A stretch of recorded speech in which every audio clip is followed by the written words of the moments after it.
Okay, was that it? Okay. So you guys know there's this thing that happens where like my stream audio will be normal, and then one time randomly, several people will be like, "You're so quiet," and I'm like, "Okay, well I didn't fucking change anything." So then I go and I check my Go XLR, and everything is fine. But then I'm like, okay, I'll go ahead and do the driver repair just because, and then the sound fucking works. But I have to reset up the device, and I just forgot to do that. So I was like, okay, we're having one of those times where like even when I'm recording, the videos are very quiet and I'm having to like crank up the audio. Anyway, sorry. It's like the Go XLR is my worst piece of equipment. So I'm like, I'm consistently like, I fucking hate you when I want to launch you through a window, but it was a gift. And also, it's the only way to make my microphone work without spending considerable money on a new system. But like, I don't even think they make the Go XLR anymore, which might be because it fucking sucks. I digress. Anyway, I was saying hi. I was saying hello. How are you? What's up, Kitty? There's Gayfesh. There's Drea. 10K reasons. My computer is threatening to shit brick itself. Yeah, mine did that last year, and I did the whole like replacing the motherboard and RAM and fucking processor and everything. Thankfully, between my partner and I and our savings, we had enough money last summer to do that, and then we had to switch. Like I had a car problem last summer. I had a computer problem last summer. And then I had to save up for this move, and man, it was fucking crazy. But yeah, anyway, hi. I'm saying hello. How's my favorite Paul Rudd impersonator doing? Yeah, that was fun. I'm looking forward to that episode coming out. No, it hasn't come out yet. Or our last episode of looking at the MCU coming out on the Many Worlds Hypothesis podcast on Gayfesh's YouTube channel. Yeah, life is defined by unexpected expenses. Baby straight up said hi. Hi, baby. What's up, Zypation? Comes out the 1st. Okay, so on March 1st, is that Endgame? I can't fucking remember where. I haven't been listening to the podcast episodes as they come out. I tried, and I was like, I don't like listening to myself in this dynamic. First Andor episode comes out on Tuesday. Yes! That's exciting. Yes. So anyway, we're doing all kinds of fun stuff. What's up, Ember? Endgame ep already dropped. Okay. Oh, the Look at Us is our first Andor episode. Or second Andor episode. Something. I can't remember. I'm really excited to do the next recording for the next 4 episodes because there's just like... I'm actually going to take notes. I didn't take notes for our second episode recording, but I'm going to take notes for this one because I'm like, wow, there's like, I got some thoughts. Anyway, yeah, I'm trying to work on, yeah, the second Andor ep is when I have a little Paul Rudd moment. It's funny because when I said that, I was like, I'm feeling dead air. I'm not sure how to respond in this situation, but we need to say something. I always take notes. I know so I don't know. Our first part, if you guys didn't know, like we have a podcast. Gayfesh and Demon Mama and myself have a podcast, The Many Worlds Hypothesis. It's really Gayfesh's podcast. But we were doing like MCU of all the movies that have Captain America in them. And now we're doing Star Wars Andor. And it's been really interesting. The MCU one, like I had already seen all those movies over and over again. So Demon Mama was the one who had like lots of notes, lots of things she wanted to say, and that was perfect. And I just was like, I'm not taking notes on the kind of things that we are talking about in the podcast.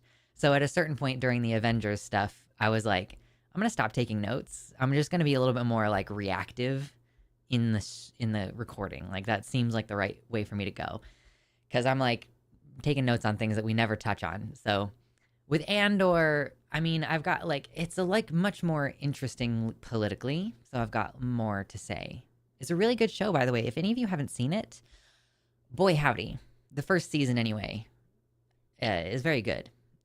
No spoilers or anything because I haven't seen the last 2 episodes yet, but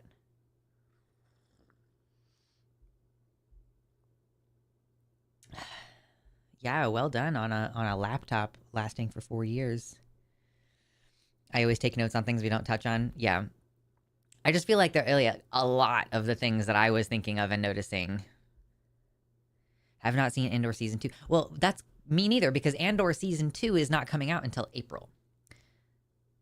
Oh, fair enough. Yeah, better to take notes and not need them than not have them and miss something. Sure. Yeah, I've got lots of thoughts. Like, I got lots of thoughts about these 4 episodes. But yeah, so I think that we're getting lots of good television this year, as far as I can tell. We're getting The Last of Us, season 2, Last of Us, I believe coming out in April, and then Andor season 2 in April. So like HBO and Disney both concurrently having what are basically some of their flagship content, I believe, as far as the streaming stuff. Star Wars content for Disney is flagship content, and Andor was such a uniquely good show that ain't seen Last of Us yet. Oh, season 1 is good. Yeah. Meticulously taking notes and barely ever needing to reference them is like my entire academic career. No. That's funny.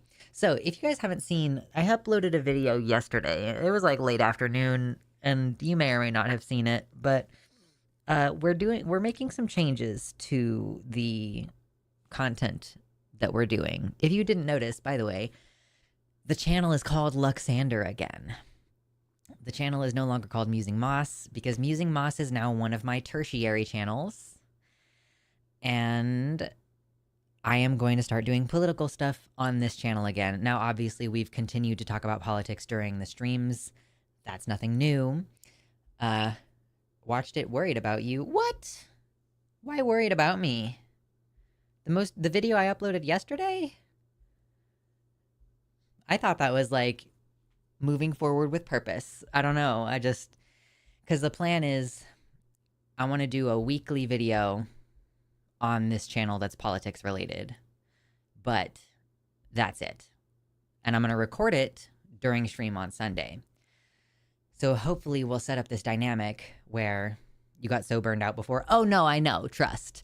So here's how it's going to be different. Here's what I was doing before. Before, what I was doing was we would stream twice a week, or at first it was 3 times a week, but we got into this rhythm where I was streaming twice a week. And in each stream, I would record between 3 and 4 segments during that. And then I would edit them, and I would have to like do the thumbnails and stuff. And so it was like throughout the week, like a consistent exposure to this bad news, in addition to me feeling the need to constantly check the news, right? So this kind of built up over time. I mean, shit, I had like a month and a half period of time last year, I want to say, where I was doing a daily video and 2 YouTube shorts every day.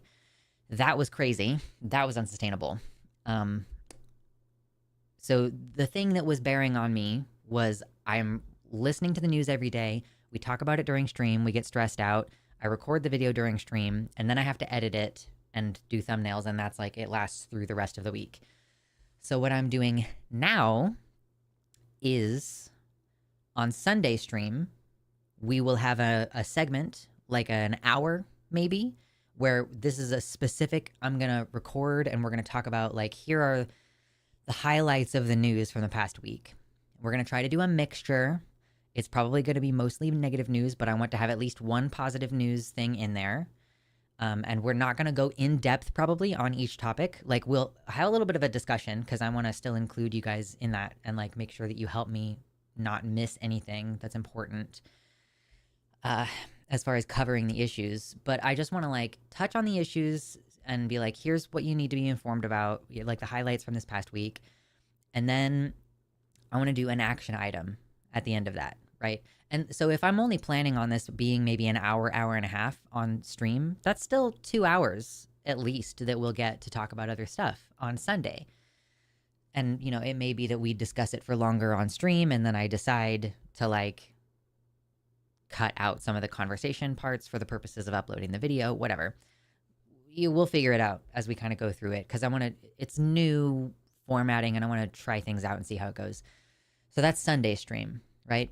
Sunday, not going to be a chill stream explicitly. We'll do the politics recording. We'll talk about, hey, here are the important news items from the previous week.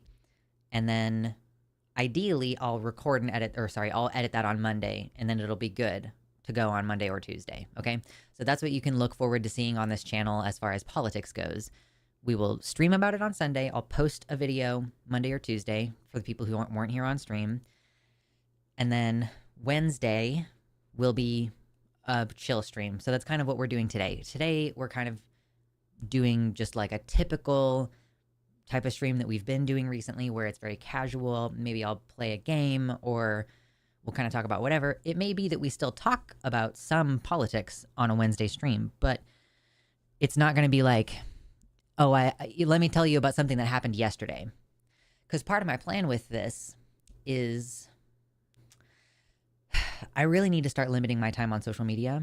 Like, my physical symptoms have been off the charts recently. And like, in a way that I was like expecting that it would kind of get better after the move. And then it did get better, and then it got worse because I have dysautonomia. So dysautonomia is caused by, or exacerbated by at least, autonomic dysfunction, such as being stuck in sympathetic nervous system mode, like fight or flight, anxiety, threats. That's the sympathetic nervous system, okay? And if you're stuck in that mode all the time, that causes a lot of things that we consider dysautonomic, like disorders, such as IBS and tachycardia and blood pressure weirdness and stuff like that. So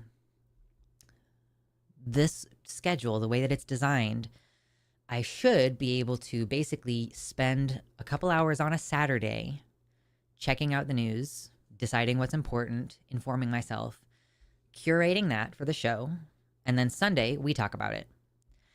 We don't just talk about it like, oh no, this is bad news. We talk about it and we say, here's how we can proportionally respond to this.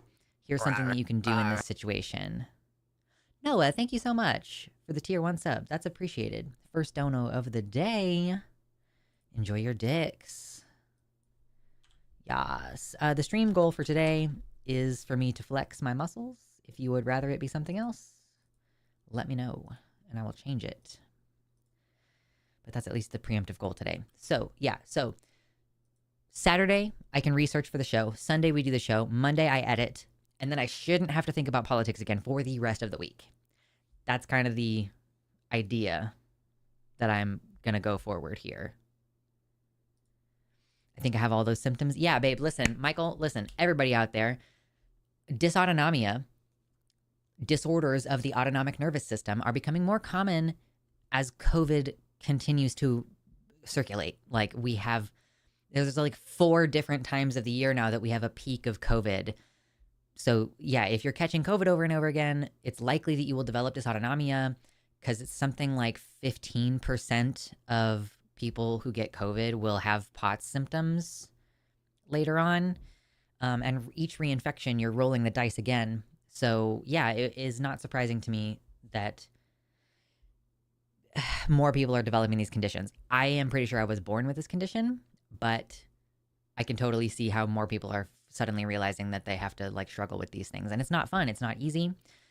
It's incurable, really. Like, it can improve over time with lifestyle changes, basically. But yeah, no, it's rough.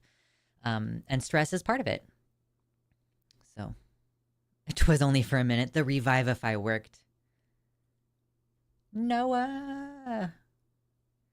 Are there no white names in chat right now? That's funny. Mayo side, Mayo side, Mayo side.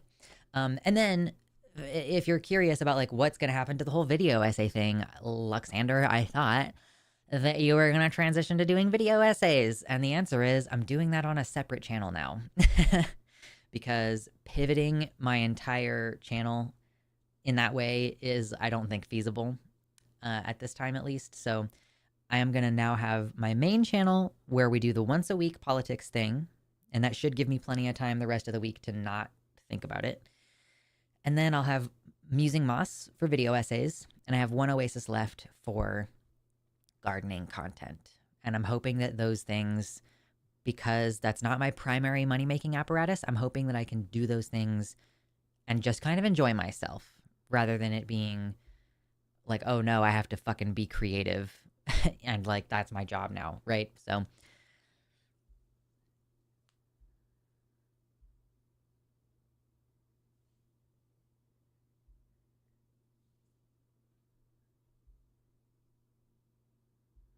ooh, yeah, Eric confirming that trauma and stress are definitely fucking with the body processes. Dally says, I'm trying to tell people that once you have one autoimmune / chronic condition, that you are more likely to get others. They just build on each other. Yeah. Being creative all the time is mentally exhausting. Yeah, well, I mean, part of it is for me that like the creativity thing is not something I'm practiced at. It's something that I am needing to get practice back in. So to switch from politics to creativity and like a hard 180 turn on that is just like not really doable. So I'm trying to ease into it a little bit and do it because it's enjoyable and not because I feel like I'm obligated and oh my god, if I don't upload a video, like if I don't finish this script, then I'm not going to make enough money or whatever. Like we're trying to cut back on that amount of anxiety. So but yeah, I honestly think that the stacking of chronic conditions is probably because we don't do a very good job of addressing the underlying problem. Like, because I do think that POTS can, because I mean, I don't think it's fucking demonstrable that POTS can worsen or develop after a high stress situation. Like, it may be that I was not born with POTS, but rather that I've had autonomic dysfunction since I was a child because I was being physically abused. And like trauma was happening to me and I was scared all the time. Like sympathetic nervous system overdrive my entire childhood. So I'm kind of wondering if, you know, we tend to, with POTS, you can use medication. You can,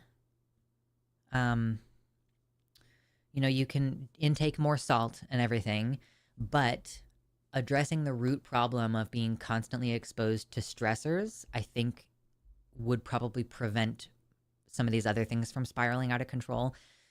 Because a lot of people are like, oh, whatever, you know, there's a lot of inflammation associated with these disorders, and stress is associated with inflammation, and inflammation is associated with shorter lifespan and like worse health outcomes and everything. So yeah, I wonder if like pivoting to, I think when you say the word holistic, it kind of has this weird homeopathy vibe, but like a holistic approach where you're like, yeah, you might take medicine to address your acute symptoms, but you should also do 10 to 60 minutes of mindfulness every day because it will literally shrink your amygdala and prevent you from feeling anxious as much.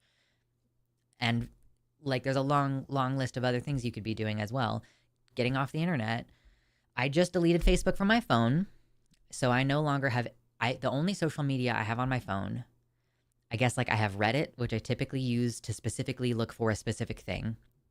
And then I have Instagram, which I use to keep track of what's happening in my local area because I made a brand new Instagram just for my personal private use to mostly follow a bunch of accounts of businesses and stuff nearby. So I'm kind of like trying really hard to pull back on that. And it sucks too, because so much of our, obviously it's called social media. So a huge part of our ability to socialize at this point is online.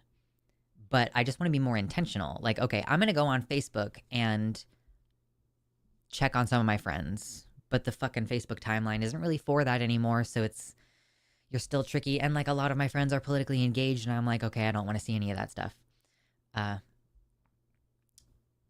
But yeah, I mean, just trying to be more deliberate. Like I still have Discord on my phone. I feel like Discord's a little bit different and I can use it more intentionally and like avoid areas where I know that there's going to be potentially political shit going on. Yeah. Oh, and then of course I'll have Takis on Thursdays. Not every Thursday, but a decent number of Thursdays. So that will be, I might have to check the news a little bit on a Thursday to make sure we have the right poll question and so that I can discuss whatever the news of the week is. But I'm hoping that we can mostly keep it to like, oh, this is what happened last week. We need to rename social media to social engineering. Fucking true. Listen, I mean, like, Musk owns Twitter. Zuckerberg owns Facebook and Instagram and Threads. All of the major news media organizations have a right-wing slant.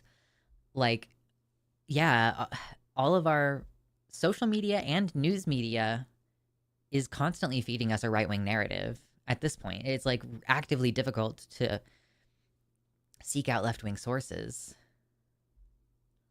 Cursed chaos, how dare you?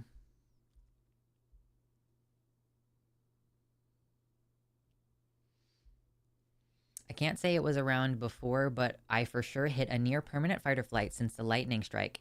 So 21 years for sure. And then I always worried about the strangest things, like imagining weird accidents, then worrying about them. So I totally get what you've been dealing with. I wouldn't wish it on anyone. Kitty tick, that sounds like OCD.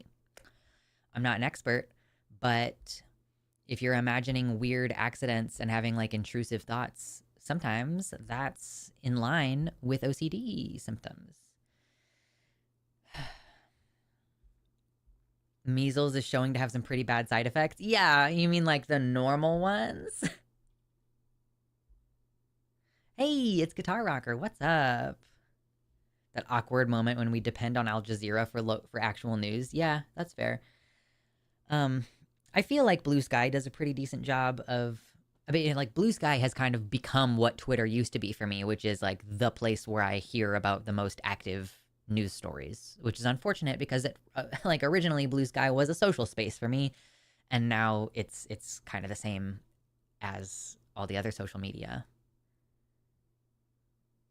It sucks because the infamous politicized bodies, we can ask for less politics in our lives, yet they bring it to us. It sucks. Yo, Zypation, exactly, like completely. We were talking on Takis, and I think it was during the show actually a couple weeks ago. I was on with Arden.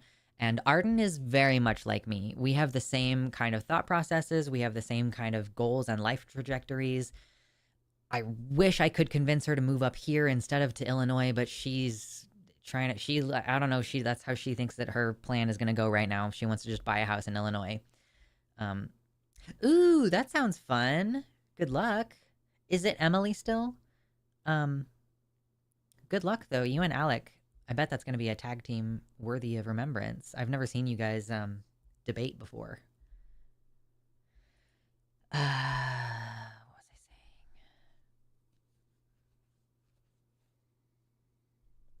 Straight Arrow News, also good.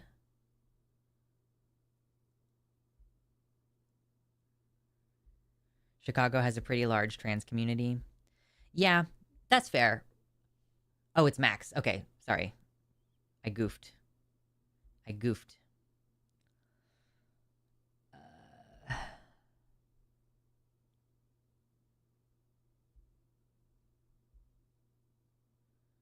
Katie says measles has the worst side effect imaginable because it deletes your entire immunity library. Your body forgets every vaccine, every cough, every cold. You are worse off than a newborn baby who is still born with at least a small amount of protection. Interesting. I did not know that. I'm non-binary now. High five. Yes. That's fun. Yeah, I hope you guys have fun. Kitty says, I have a book called Weapons of Mass Communication. It breaks down how propaganda works.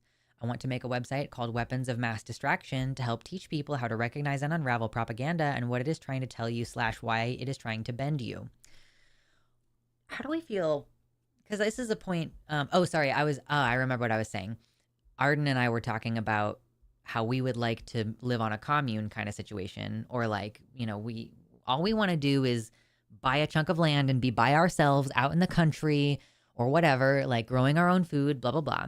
But the problem, with this whole system and everything that's going on right now is that we can go live somewhere else. We can be paying our taxes. We can be following all the laws, and still they will send boots on the ground to fuck up our intentional community. Like, that is the problem that we're dealing with right now, is like millions of Americans are just like, we just want to live our lives. We just want to, send our kids to school. We just want to have sex with whoever we want. We just want to wear what we want. And like, it's not bothering anybody. I'm not out here trying to like spread anything. I'm not out here trying to talk to anybody. I'm not out here trying to like tear down anything. I just want to fucking live. And like, it's like, even we are in this situation where it's like, I recognize that you people are hateful as fuck and you hate us. Okay, cool. I get that. Why don't I just go somewhere else? And then you don't have to be around me and I'll just go do my thing somewhere else. But that's not good enough for them. Like, these people who want to come after trans people, they're like, yo, actually what I'm going to do is violently insert myself into your business all the time. And you're like, bro, like fucking legitimately all I want to do is go away from you. It's like when you have a bully and you're like, I'm just literally going to walk away. And the bully's like, I'm going to follow you and pull your hair from behind and like throw something at you. And you're like, can you fucking kill yourself, please? Like, oh my God, genuinely get away from me. And that's kind of the situation that we're in. So yeah, I would love to live a less political life, right? But I feel like it's an obligation and like it's imposed on me. I can't just be like, yo, being trans is fun and cool. Like, I enjoy my life, without that being like, you're spreading a political ideology. Like, okay, great.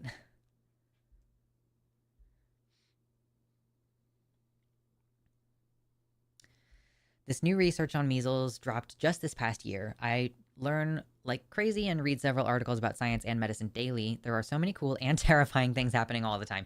Yeah. And I need fewer of those things in my brain.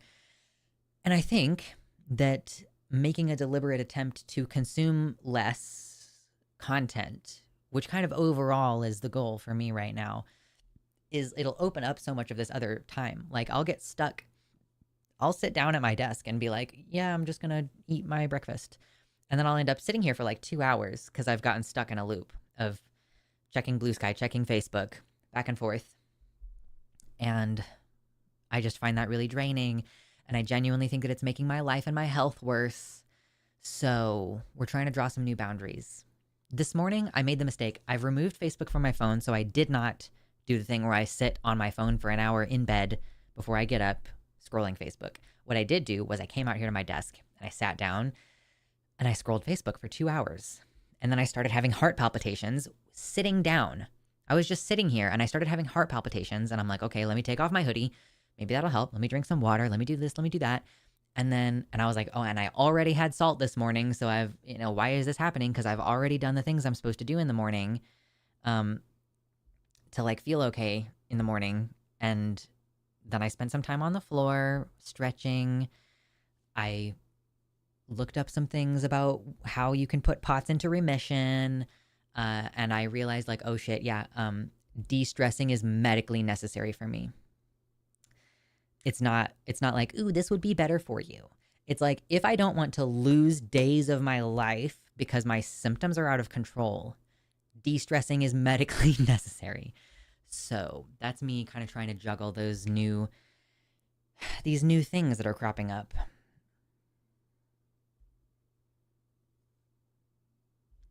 The fact that there's a measles outbreak right now is wild, and RFK is our Secretary of Health and Human Services. Yeah, it is. It's pretty crazy. But also completely expected. Like if you... it's that whole thing of this is how like science works, right? Where you create a predictive model where you're like, I expect if XYZ, then ABC will happen. Or I expect if X and Y, then Z. So yeah, I mean, measles, tuberculosis, RSV, flu, all of these things are happening more. And that's predictable. We predicted that several years ago when we saw the effects that COVID was having on the immune system. So like, yeah, this is an expected outcome. So I guess that makes me a little bit less anxious, because I'm like, well, fucking duh, morons, wear a mask. It's like it reminds me of the whole leopards eating faces thing that we've caught onto, and people are like, oh my God, how could this happen? And I'm like, because you swallowed fucking propaganda about going back to normal. Like, if you don't like getting sick 4 times a year, this one weird trick, like called wearing a fucking N95. Like, my husband has a beard and wears an N95 and doesn't get sick, even though it's like, oh, it's less perfectly well fitting. Like, even a poor fitting mask is better than no mask. So, I don't know. It's not fucking difficult. Later, Max. Have fun. Been watching fewer politics streams to keep my blood pressure down. Yeah. So, it just sucks. I'm like, I would love to do the thing that so many of my fellow trans people do, which is like make friends via Blue Sky. And I'm like, that's not going to happen. I need to spend less time there because I just end up consuming doom content on there, unfortunately.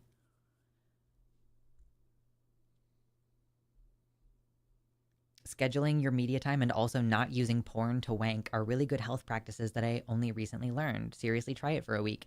What's wrong with watching porn?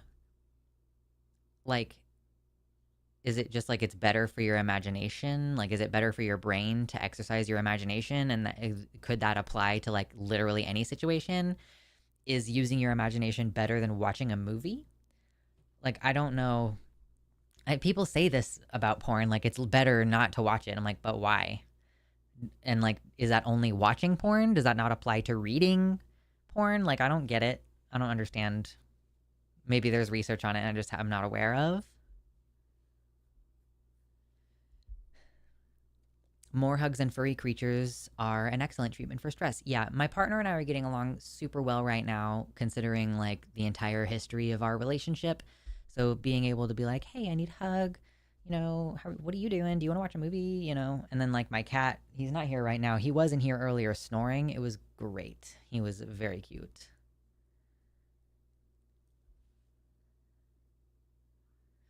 Oh, Kitty's got some science news for us. As long as we can refine the shielding, we will have fusion really soon, actually. France got the experimental reactor to spin for up to 22 minutes, which is more than 10 times its own previous record and more than twice as long as China's current record. So if we get fusion, we can easily switch to hydrogen because we will have more than enough spare energy. That's cool. Very neat.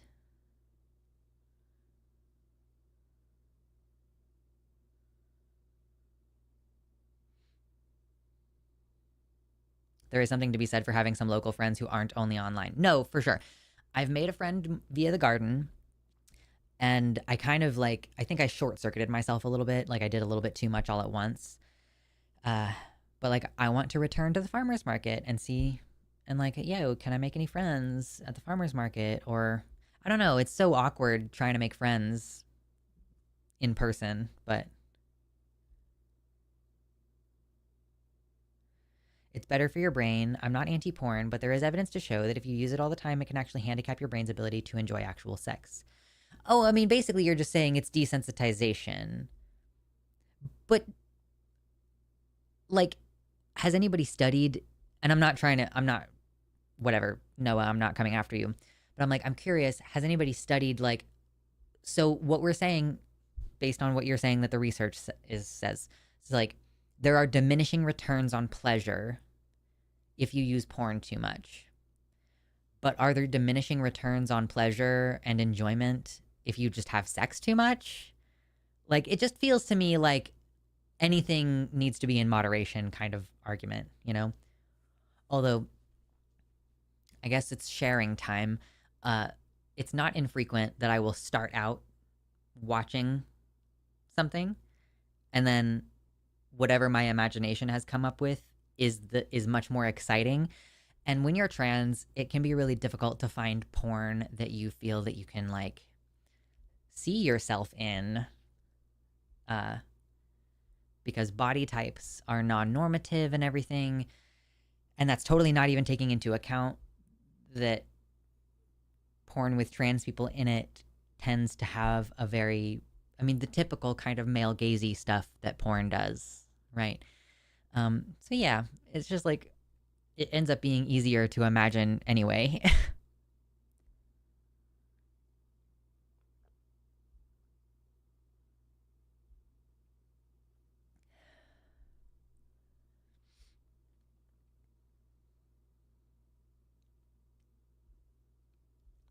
Kitty says, one more piece of good science news. The Microsoft Maharona one what?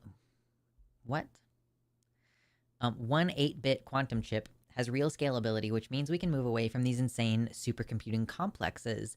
Essentially, they said for the first time in quantum computing, it has become an engineering problem instead of a research problem. This will get us to a whole new place in chemistry and energy science. So between France and a few other places, we actually have a shot, even if Trump shits the entire bed. Yeah, fair enough. That's cool. It's fascinating that the rest of the world feels so much more advanced than the United States. And this is one of the major ways where it seems like, it seems like other countries are figuring things out, and that like they have better healthcare and better procedures, and like you can go to Mexico and get like higher quality healthcare. And then this energy stuff, like here's France leading in the new age of energy production. Like we clearly are not going to scale back any of our production or society or giant fucking data banks that require huge amounts of energy. So it's, we try to find the workarounds or whatever, like different alternatives. And it's cool that France is leading us on this. Hey, Silent says, I find myself relying on independently produced stuff as well as professional stuff produced by Brie Mills. Nice. Yeah. I'm also, I don't know if it's the dysautonomia thing. It literally could be that, like, I have a lower sex drive than I have ever had in my entire life. Okay, fair enough. I'm in my 30s. That's probably part of it. But also just, like, constantly being stressed all the time. I'm sure that you all have heard of the concept of, like, females will stop getting their period if they're experiencing a high degree of stress, or like stress could make the period late. And that could be because she's malnourished and not eating enough, or it could be because he's working the night shift and can't like adjust to that. Like it's so physically stressful on the body, or it could just be stress in general. And so I'm kind of wondering, like, yeah, am I hitting this roadblock where I don't even really feel like very excited about the idea of any sexy time stuff? I mean, like, in the moment I'm reactive, but it's very infrequent compared to previous times in my life where I'm like, hey babe, what are you doing? Like rarely. And that also translates to like, I don't really masturbate that much. I used to a lot. Even then it was kind of like a physical thing where I was like, I kind of just like really crave this thing and I can't have it, so I'm gonna just do it by myself. And it was like a distraction. I would be trying to work and I couldn't work, even just trying to enjoy a game, and I'm like, I can't focus on this because I'm so turnt. Yeah, which, so in some ways it's a little bit of a relief, but it is also like can be concerning when something major changes about you, like you used to be hypersexual and now you're not anymore. Is that also, that could be a result of like, I've gone through trauma treatment and I'm less desperate all the time. Like I do think that hypersexuality can be a way that trauma expresses itself, where you're like you're seeking connection, you're seeking validation, and sex is like a very easy way to get a large amount of chemicals in your brain. I do not miss that incessant testosterone haze. I just want to say, Drea, this was happening to me before I ever started tea. And it has happened to me when I've been off tea. Obviously, it did happen when I was on, but it was like throughout my 20s, and I was not consistently on hormones that entire time. And like, obviously, when I was a teenager too. So, but yes, it's a huge relief, I understand, to transition off of testosterone. Yeah.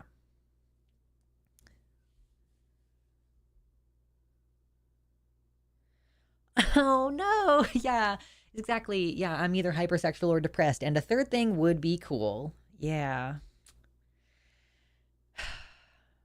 It's unfortunate. The United States are kind of a second world country at this point, so not surprised that Europe is beginning to outpace. Right. Yeah. My sibling was talking about wanting to move to like France. And so for a while I was like, well, let's start learning French. Let me buy you some French books. I took French for 3 years in high school. It's useful. Um, I do think that France would be a great place to live, except that the uh, future projections for climate change, France is not going to be a good place. Like Europe, Northern Europe, good, but like middle South Europe, not good. not not good as far as the global warming stuff. So yeah, I do kind of like that now that I'm at a higher latitude or a higher longitude. I or hold on, no. Latitudes are the ones that go around this way. I don't know. Regardless, I'm further north than I used to be. And now that means that I'm kind of more in sync with globally, like what's happening in the same kind of locale, which is Europe. So like my weather here is it's it's a Mediterranean is how it's described. So it's like samey all year. Oh man, I think it's so interesting that because I live further north now, the days in the winter are significantly shorter than they were back home. But it will also mean that the days during the summer will be longer. And that also means that it will rapidly become like that. Like when we first got here, the sun was setting at like 5. And like we weren't even here in the depth of winter. We got here a month after the equinox. But then now, like, it's like 7 p.m. Very quickly changing, which is lovely. Longer days already.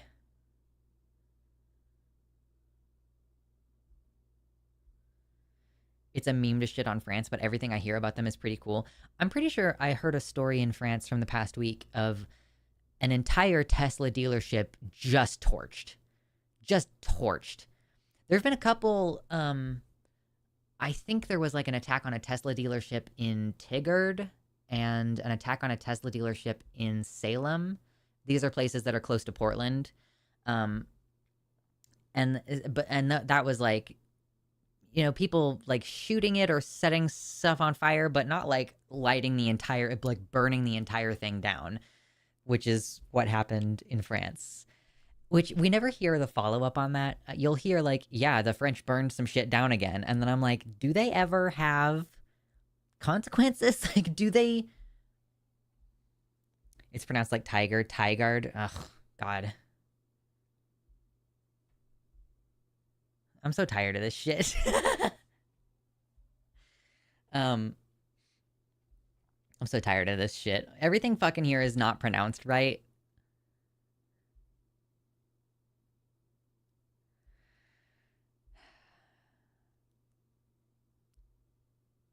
A lot of Europe is close to the ocean as well. Yeah.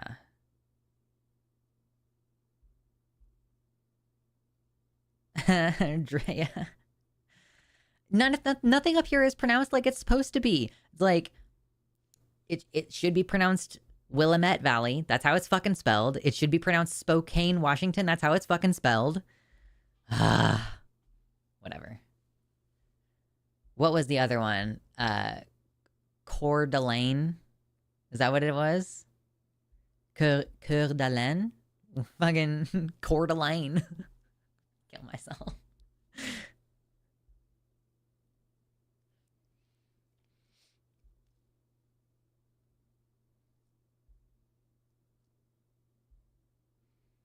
I pronounced Langlois in French instead of Langlois thing that they do. It's Native American names. Well, okay, here's my thing. Okay, I get it that it's...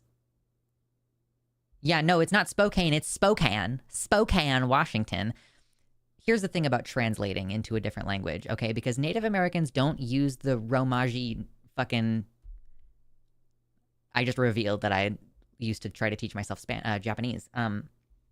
They did not use Roman characters in the original Native American culture, right? So when you take their words and you translate them to fucking a different language, or you use the cuneiform of a different language, you should fucking use the forms of in that language that make it make sense to what it actually said in the original language. Like, this is the thing. This is the thing.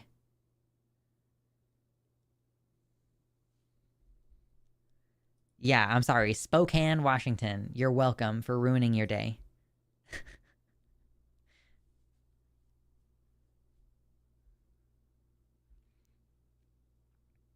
The Willamette was the French trying to put Latin letters to native tongue, unfortunately. Well, they did a bad job.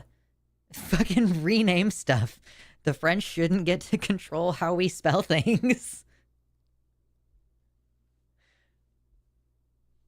Grew up in Louisiana. This just sounds like everyday life. You know, you're not wrong, Byron. Yeah, Louisiana. Well, I mean, it's like Louisiana has almost a better excuse because they actually have a separate dialect of French.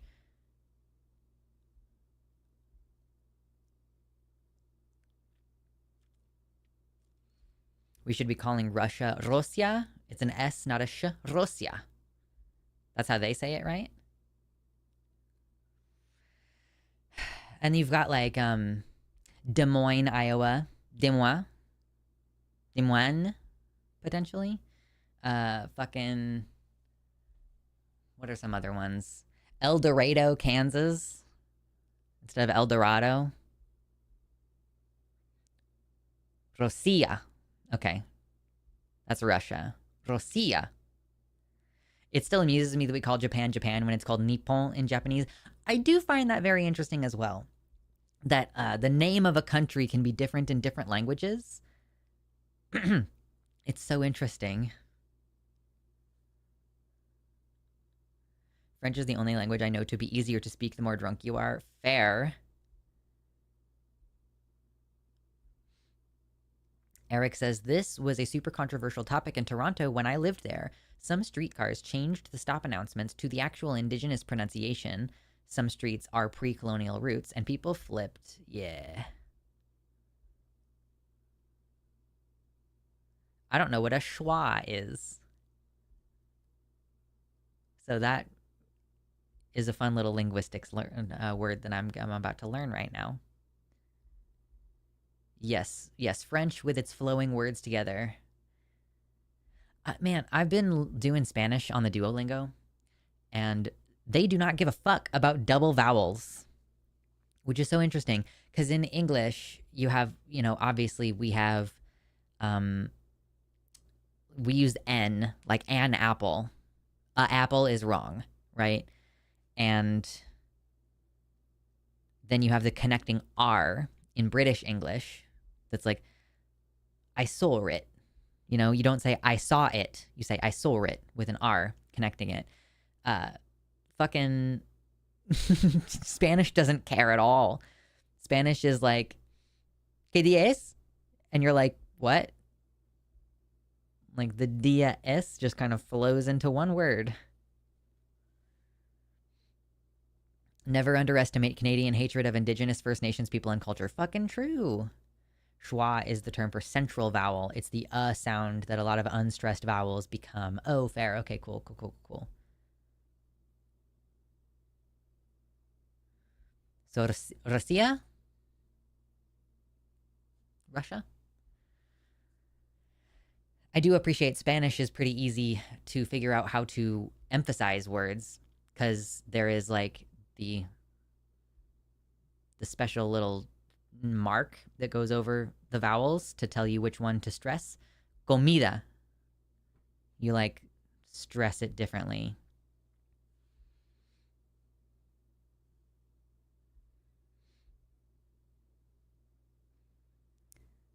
I think double L is the same in Italian as it is in Spanish. I think so too, because Italian and Spanish are fairly closely related. I pronounced Russia correctly. It turns out. I like these. We've done this before where Max, not the one who was in here earlier, but I am Max, was trying to get me to pronounce blowhigh correctly. Blowhigh? And we did the same thing where I like said it over and over again in different ways until I got it right. The blahage, for any of you who's confused. We're talking about the IKEA shark.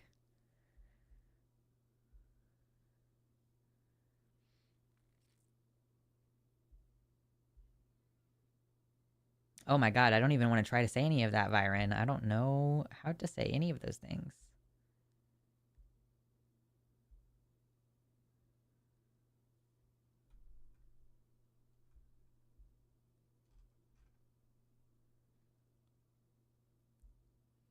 I just say blow high. I don't need to go further than that. Yeah, I mean, you're already closer to accurate than most other people.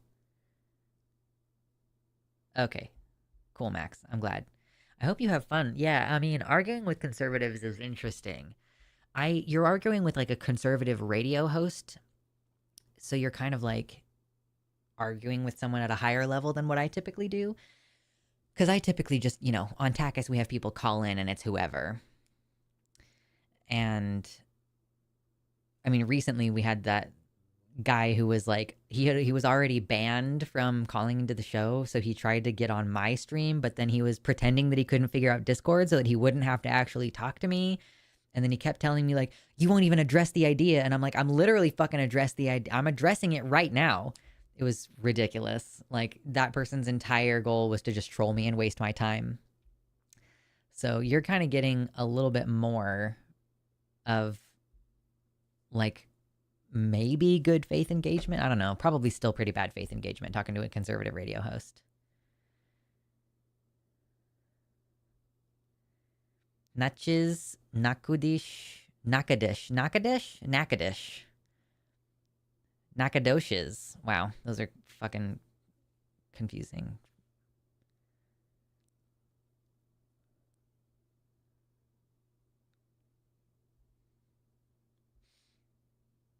Like I'm trying to be clear. No shade on Native American languages. Shade on whoever tried to phoneticize that to English and did a bad fucking job over and over again. That's the problem that I have. The conservative is going to be bad faith no matter what, but they need to be called out. Yeah. I find that arguing with the conservative is a great opportunity to, especially if you're doing it with an audience, to be like, oh yeah, so for the sake of example for the audience, here's why this conservative is wrong. Here's why this thought process doesn't make any sense. They can't get comfortable with their bigoted beliefs. That's true. Oh my gosh, we did not stream on Sunday. So I'm realizing that, like, a lot of the time I will talk on the Sunday show about callers from Takis. Show of hands, was anybody on Takis last week? Was anybody listening? I know that some of you like to listen. I have not watched Sam Cedar's debate. I have seen people discussing it, but I have not watched it. Sam Cedar's fine. I'm not like seeking out his content most of the time.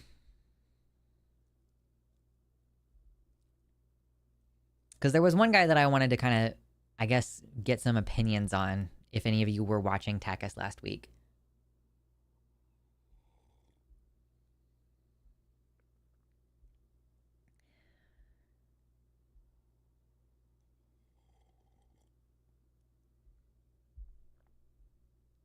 Would you ever debate / discuss President Sunday? Ever. He has this thing where anyone can hijack his topic for $100. He is a leftist, so I'm not sure what debate topic. So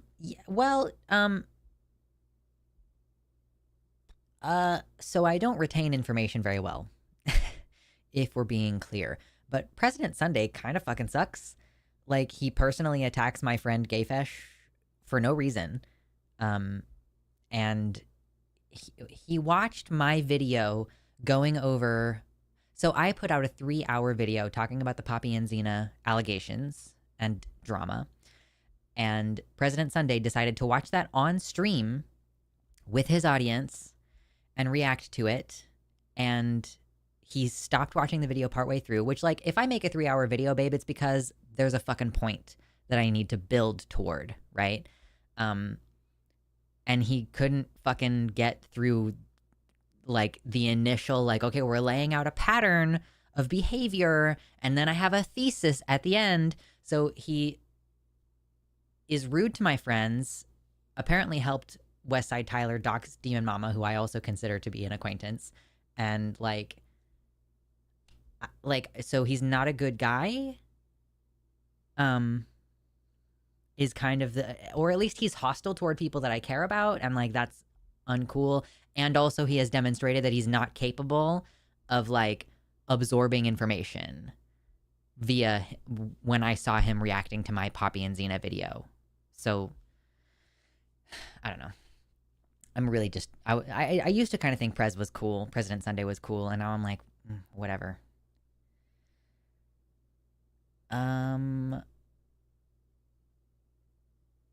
Okay, yeah, but so I wanted to talk about a viewer on Takis, a caller on Takis last week. He was named David.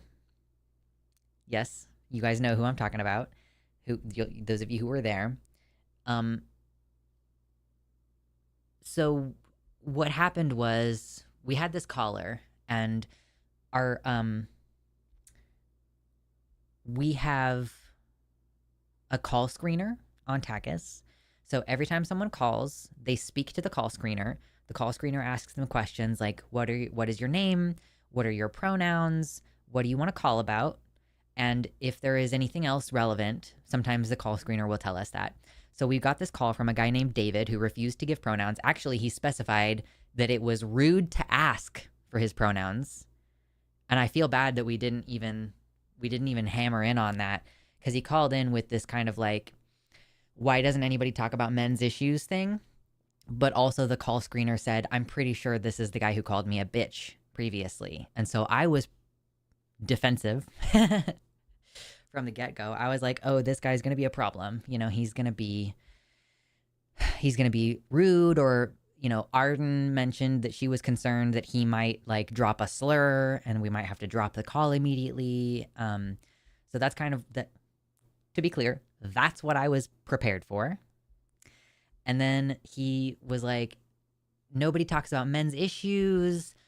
And yes, it does. Yes, I agree. Men's issues feels like such a red flag. He's like, no one on this network talks about issues that directly affect me. And meanwhile, Arden was like, we literally talked about men's issues on Chewed Gum 2 days ago, but okay. But I'm like still unsure how real he was being, like, because he threw out like a bunch of stuff right off the bat, because we were like, okay, what men's issues do you want to talk about? We cover the topics that our callers call in about. We don't usually have men's rights activists calling our trans show. So sure, let's talk about men's issues. And he throws out all this stuff about like, I'm not allowed to, this is the thing that stuck with me that I got really fixated on, was he did the whole, I can't abdicate my obligation of child support if I get someone pregnant and that person decides to keep the baby, right? Which I am always like, you're a dirtbag, like you're a piece of shit.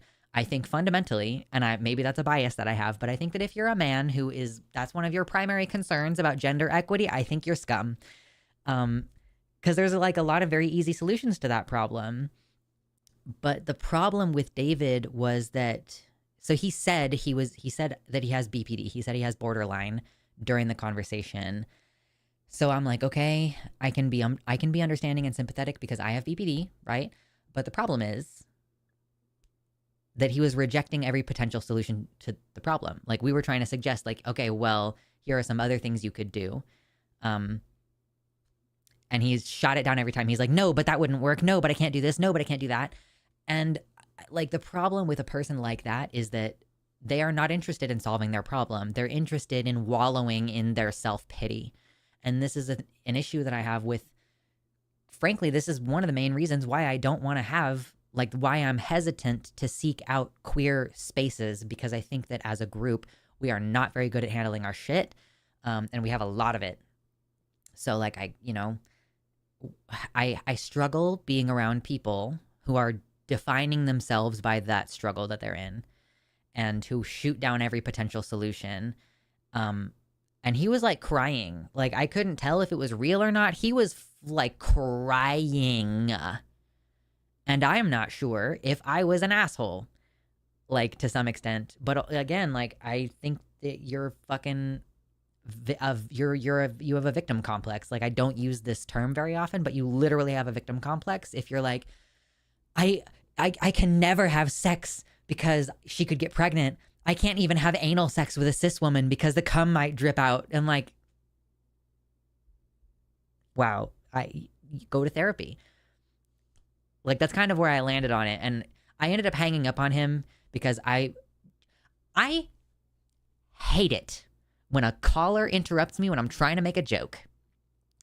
I don't like being interrupted in general.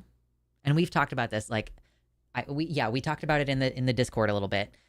Because Drea was so annoyed by David that she came into the Discord to talk about it.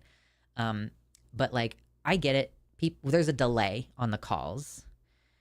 So I get it if some people are like, after I've already said several things and they butt in, and I'm like, okay, I get it. Or if I pause for a second and then they butt in, cool, whatever. If I can't get a sentence out and you're interrupting me, boy, howdy, do I get real pissed off real quick. It's been a major problem in my relationship. Like, it is a problem that I have. And I was trying to joke, like, have sex with trans women. They can't get pregnant, you know? Like, I was just trying to joke. And he kept interrupting. I couldn't even get the joke. And I was like, David, I'm trying to say something funny right now. Let me make my joke. And then he was like, well, trans women just feel different, you know? And then the thing that I ended up hanging up on him for was because he said, I don't like dick and balls. And I was like, okay, this is not going to be a productive conversation. And like, I would, again, because of the conversation I had with Arden off stream in our little Discord group chat, she was concerned that he was going to drop a slur or something. And so when he said, I don't like dick and balls, when we're having a conversation about having sex with trans women, I was like, I'm just going to hang up on you. Like, that's not appropriate. And I also feel like since I am not trans femme like that, that I need to be more assertive about not tolerating that, if that makes any sense. Like, I don't like it when people talk about trans women's bodies like that. It's not good. So yeah, that's kind of how I think Drea, like, he let himself be talked into a downward spiral and did nothing to escape it and then hit rock bottom. He was just like, I am going to be upset forever. I'm never going to have sex. I'm never going to be able to have a relationship. I have so much anxiety. And I'm like, yeah, you might get someone pregnant. Like, it's not the end of the fucking world. Like, so many people's lives are changed permanently by one thing that they did when they were younger. It's not new. Like, you're not special for like having that life circumstance. And yes, a lot of people are anxious about it potentially, but like, why are you so shitty about the idea of sending a $300 check every month? I don't know. It's so weird. Yeah, don't be silly. Protect your willy. But what if the condom breaks? This is the kind of guy he was. If I'm like, just wear a condom. And I even tried to say, like, just have sex with a woman who has the same ideals as you. Like, have sex with a woman who's on birth control, who really does not want to have a kid. You can meet a woman who fits that criteria. But I just think that he was not interested in having a solution to the problem. He just wanted to bitch. He just wanted to use our platform to try to make it our problem. In fairness, trans women don't really want a David either. No, that's why it was a joke. Like, I don't think that trans women should make themselves available to men. I did not tell him to have a vasectomy. Someone in the chat said, actually, it was a donation that we got after we had closed the show down, but the chat was still active. So we got a donation right at the end who said, basically, they were joking, like, this $20 should go toward David's vasectomy fund. And it's like, yeah. But if I had said that, if I had said get a vasectomy, he would have been like, well, but then I won't be able to get a girl pregnant when I do want to get a girl pregnant. And then I would have said, well, they can just extract sperm directly from your balls in an in-office procedure, and then you can have her artificially inseminated. And then he would say, that's not the same. Not interested in a solution, these people. Not interested.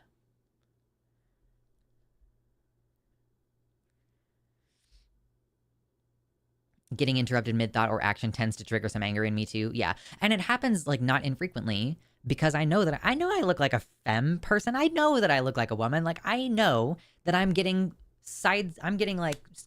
strays from the misogyny. And like, it's frustrating because I'll have a repeat caller it was Matthew. I think it was Matthew, that one Matthew that we had, who I was like, he would like talk over me and Arden. And then the one time I was on with Ben, he was all super deferential to Ben. And I was like, dude, it's insane to watch this shit play out in real time, especially since I am not a woman. It's like, I'm like watching this thing happen and I'm like, this doesn't, it's like annoying, but it doesn't like feel like it's hitting me directly like it should. But also like I recognize that I'm being caught up in a dynamic. Vasectomies are 99% reversible now. So they're reversible within a certain time frame. They're not consistently reversible after a number of years. So like, yes, we are asking men to potentially give up their ability to naturally reproduce, like in that like having sex kind of way. But again, even if the vasectomy is not reversible, you can have sperm extracted out of your balls. Like, I know that it's not pleasant. I know that it's not the same. But like, if you're having, like, I'm crying in public in front of hundreds of people. Thanks. Thanks, Silent. But yeah, like there are options. You could freeze some of your sperm beforehand, but even if you've had the vasectomy, a doctor can go in to your balls and like extract some viable sperm and then use them. Like, again, we have so much technology here.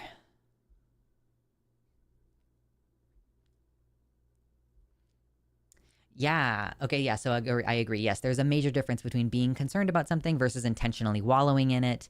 Or, I mean, I don't even know if it's intentional. Like, I can't assign intention to people because I think that so often we do things without understanding why we do things.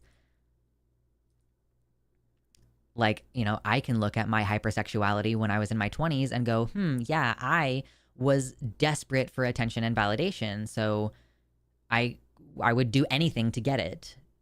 But I didn't think that then. I wasn't like, oh my God, I so badly need validation and I need so badly to feel like this relationship, I'm safe in it and I'm wanted and everything.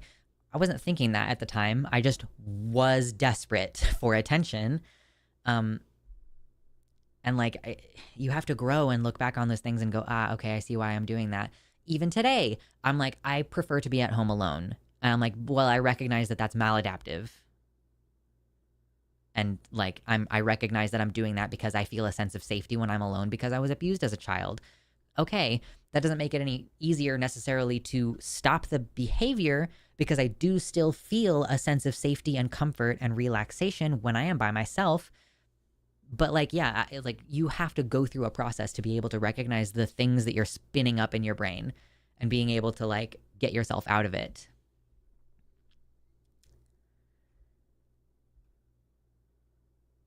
Yeah, Kitty says, in my heyday, I was quite the hoe, up and down all over the place, never had an accident, baby. Learn how to use a condom properly and have a normal partner if you can. IDK, this is fucking weird. Yeah, it's fucking weird to be like this obsessive. Byron says, the idea of I'm not special and the idea of almost no one is special are pretty close to core beliefs of mine that I wish more people shared. Yeah, the opposite of main character syndrome. Imagine being obsessed with having unprotected sex without consequences of unprotected sex, right?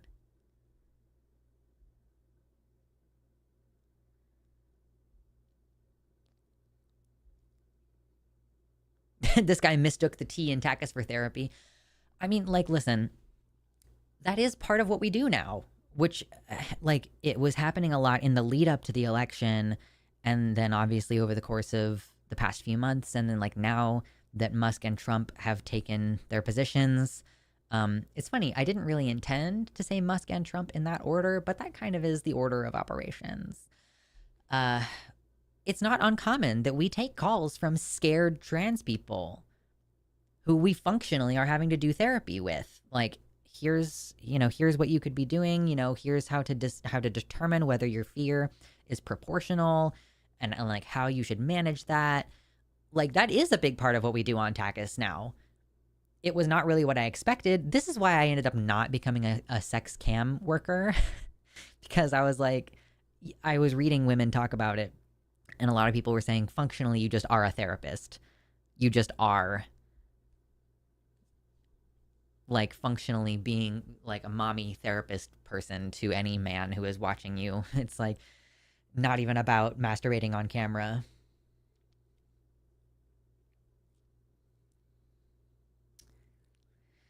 Yeah, Musk is basically the shadow president. He's not even the shadow president. He's like, I'm presiding over this meeting. Yes. So TACUS is on Thursdays at 12 PST or 3 Eastern. I guess we're in daylight time. Whatever. For me, it's at noon Pacific Standard Time, Pacific Daylight Time. It's at noon, and then on the East Coast, it's at 3. So it's kind of mid-afternoon on Thursdays.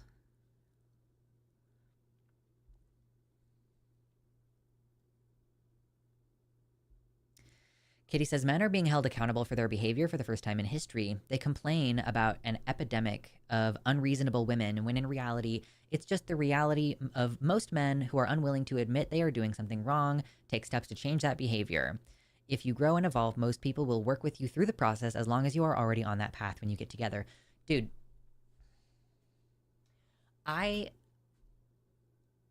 okay, so there's this guy whose name is Daryl Ray, and I own one of his books. Actually, we have a signed copy. I think it belongs to my husband, but he is someone who I met through the atheist community. He works with the Recovering from Religion Foundation, and he talks about polyamory, right?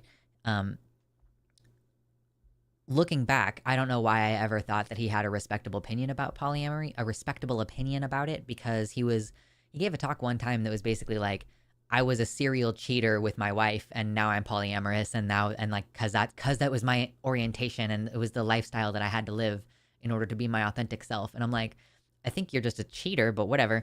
Okay, let me tell you, wait on that, Ember. Wait, because he recently gave a talk at a Sunday assembly, I believe it was. I didn't see the talk. What I saw was his post on Facebook. What he said at the talk basically was like, why are we not studying the idea that maybe menopausal hormone changes in women are the reason why so many women initiate divorce in their 50s and 60s? And of course, like if you assert a dumb biological essentialist argument like that, cool, you can be corrected. You can be steered in a different direction. Like, do we genuinely think that it's more likely that hormonal changes in the premenopausal time of life are the main reason why women are divorcing their husbands? Or is it because, and here's a bunch of stuff from people were posting in the comments and stuff, actually, anyone who works with women who are going through divorce at that age, it's because men will just stay in a fucked up relationship forever because getting a divorce takes work. Men will just not talk to you for 5 years instead of get a divorce, right? Because you're still doing all the work for them. Is it more likely that that's part of it? Or maybe it's because these women are in their 50s, their kids are finally out of the house, and they realize that they've been growing and maturing and changing, and this man that they're with has done fucking nothing, right? Why are we making a biological essentialist argument when there are plenty of extremely likely social explanations for why women initiate divorce during that time of their life? And the problem that I have is that Daryl Ray doesn't fucking respond to any of the people who are disagreeing with him. And that may be because he's an old man and he gets like a lot of comments on these posts. He's ingratiated in a community, right? I can't even remember why I originally brought this up. But I don't understand why people are like, I'm going to say something very obviously stupid and controversial, and then I'm going to not respond at all to any criticism on this. And then he also posted within the last week something about how like, God, I hate my allies. My allies suck. Liberals are always fighting each other, whereas right-wingers have a cohesive in-group. And like one of the people who responded was someone who I respect very much, Greta Christina, who is also a prominent figure in the like the old atheist community. she was basically like, yeah, so I think that this is something that we could have a valid discussion about with valid criticisms, but like, in what way is you bitching about your allies not also a form of infighting amongst leftists? Like, and why should we tolerate certain behaviors? Like, I do think that there is something to say about like, let's set aside some of our petty differences because we're fighting a bigger thing, right? And I have said before, like, yeah, if you do activism in person, if you volunteer it in person, like, yeah, you're gonna like, maybe if you're a trans person who's trying to volunteer at the homeless shelter, maybe someone at the homeless shelter will be unstable and rude and call you a slur. That's gonna happen, and you still have to like care about them and protect their humanity and fucking put the food on their plate that you were serving them, right? Like, you have to still work with those people because we can't build an island where we can just go be by ourselves. That's not practical, right? But that's different than just saying like, God, all liberals suck, and like, we should emulate right-wingers more because the authoritarian process of like not dissenting is better somehow. And then just again to not respond to basically any of the comments. Like, this bothers me so much. I wish that I could remember why I originally talked about this. Why did I bring this up? Men not wanting to change. That's why. Because, yeah, like the idea that, oh, it's the women's fault. It's like, why don't you as men just try to develop and change? You know? This is part of why, like, I know I'm like married to a cis het white man, and like that, like, I'm making a lot of criticisms directed at that group of people, but like, the reason why my relationship works out is because my husband is willing to change. He grows, he learns new things. Like, he acknowledges that he probably is a better person now on a lot of these social issues because I have been in his life and he's been exposed to my view. He's changed his mind. Like, that's why this stuff works.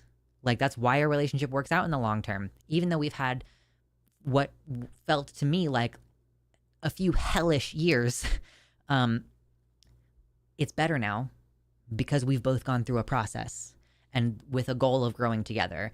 Whereas men, like you were saying, Kitty, like, just there's no expectation broadly that men will grow.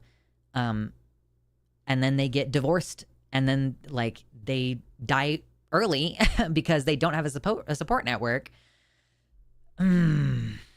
I'm sorry if I killed anybody's respect for Dr. Darrell Ray, because, wow, I kind of think he's a huge piece of shit now. I mean, like, whatever, he's like, again, we hold a lot of the same beliefs, but like the inability to respond to criticism bothers me a lot. To even acknowledge criticism, because I commented on his post about women and hormone changes, and I was like, because one of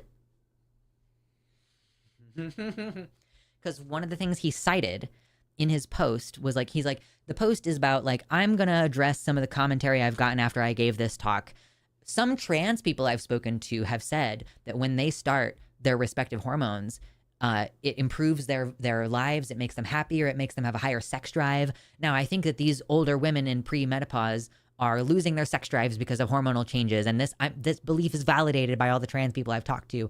And I was like, boy, I didn't say this I was like, boy, don't you be using me for your biological essentialist argument. That's bullshit. But what I commented was basically like, as a trans person, this is biological essentialism in the identical way that people weaponize it against trans people. So I'm like, bro, why the fuck are you using trans people as a way to, like, oh, biological essentialism? Not a fan. Not a fan. Yeah, building a tranny outer heaven anyway. A cishet white man capable of change. Next, you're going to tell me he washes his ass. Listen, I do all of that man's laundry, and nary a shit stain have I ever seen. Yeah, crazy.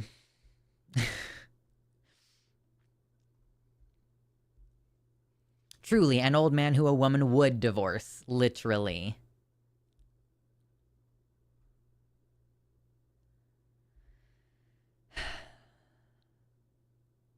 Right-wingers have an in-group because they are 85% white, and, well, you know where that goes. True. Excuse me. Careful with him. He's a hero. I know. I know I've had to put in some extra work to grow and mature as a man, says Byron, that would have been taken care of sooner in my life with better socialization, but it's weird to see that element of myself mirrored in people who jump to blaming women. I would say introspection is my superpower, but then I'd have to tap the not special side again. Yeah, yeah. I just find it so interesting when people are stupid. I posted something on Facebook recently. Like I saw it and then I reposted it, and I can't remember what it said exactly, but it was basically like, I have to believe that Trump supporters are stupid, because if I don't think you're stupid, then I think that you're malicious, and that's worse. Like, I would rather think that you're stupid than think that you're malicious. Let me see if I can find the post. It was a few days ago.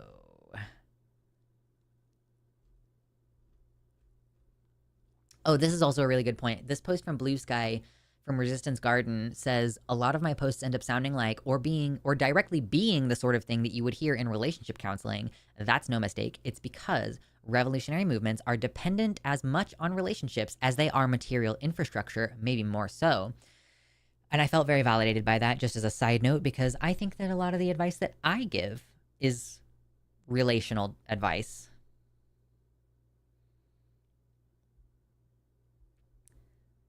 Trans equals menopause. No, it was the inverse. He was saying, like, when you get the right hormones, then you're healthier sexually. But if you don't have the right hormones, like when menopausal women have a drop in estrogen, then that's why they're not sexually interested in their partners anymore.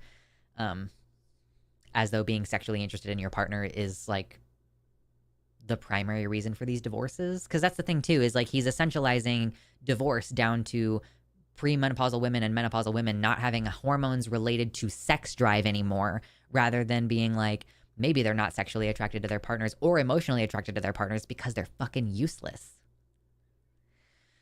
Okay, hold on. Let me see if I can find this post.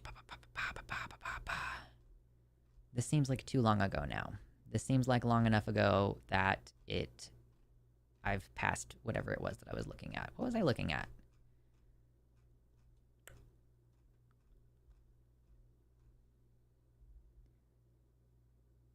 Oh yeah, hold on. Cool. Yeah, this post says, why do liberals think Trump supporters are stupid? And it's a quote from Adam Troy Castro, who says, what you don't get, Trump supporters, is that our succumbing to frustration and shaking our heads, thinking of you as stupid, may very well be wrong and unhelpful, but it's also, hear me out, charitable. Because if you're not stupid, we must turn to other explanations, and most of them are less flattering.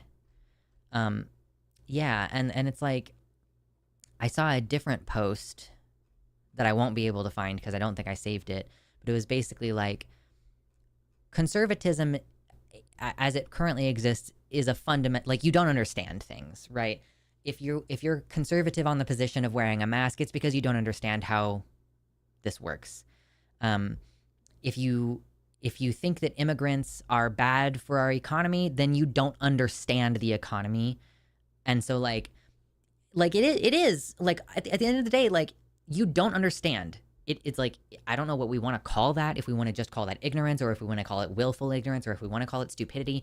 Like, these people don't understand, and they're not interested in understanding.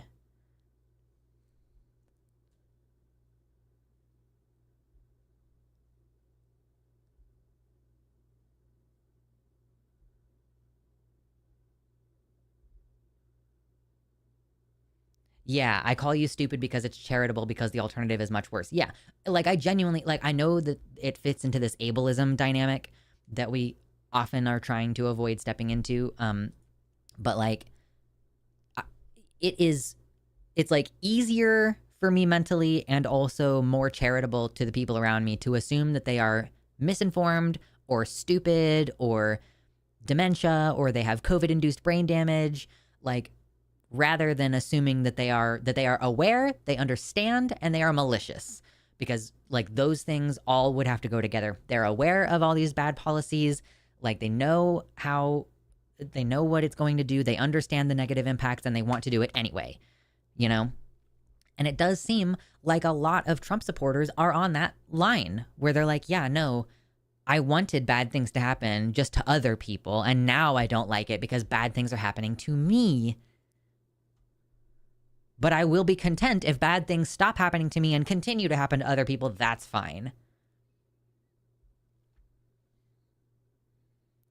I always consider the meaning of conservatism as the inability to adapt to a changing world. Yeah, sure.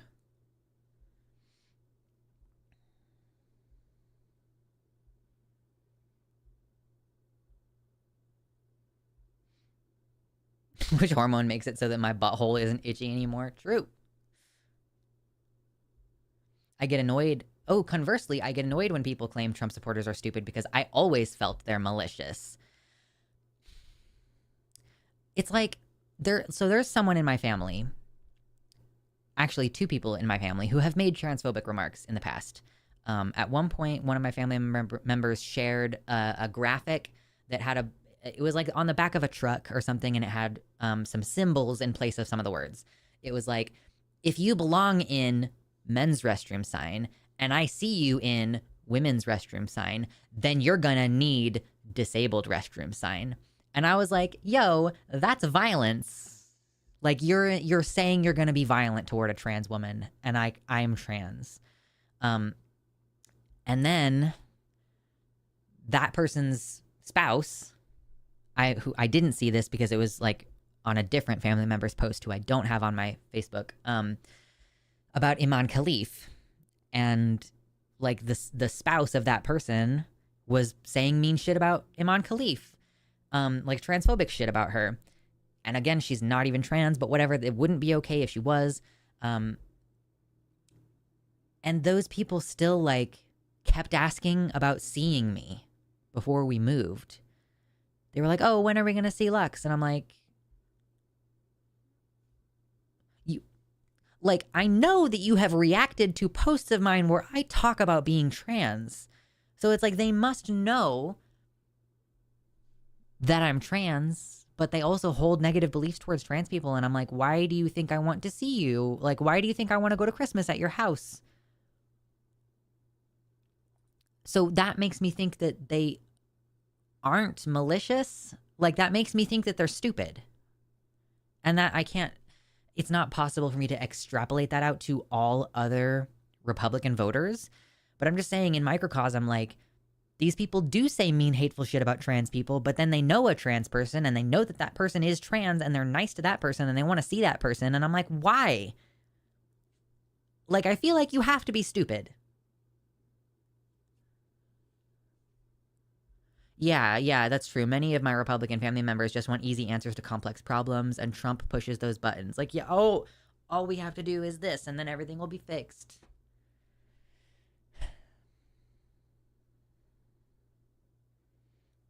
Andy says, when my wife went through menopause, the sex was great, but she had other health issues that became more of a problem. Yeah.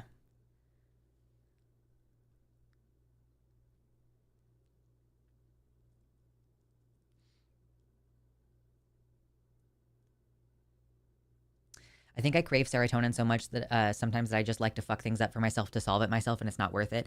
I did see a post recently that was like, yeah, my therapist said that sometimes people blow up and fuck situations up because then at least they feel a sense of control over it. And I was like, oh, that kind of makes sense. Like, if you are afraid of abandonment, then sometimes you will just explode and find a reason to break up with somebody because then at least they can't reject you if you reject them first. So yeah, I mean, I think, yeah, it gives a sense of control. Sometimes blowing up on people for no reason gives you a sense of control.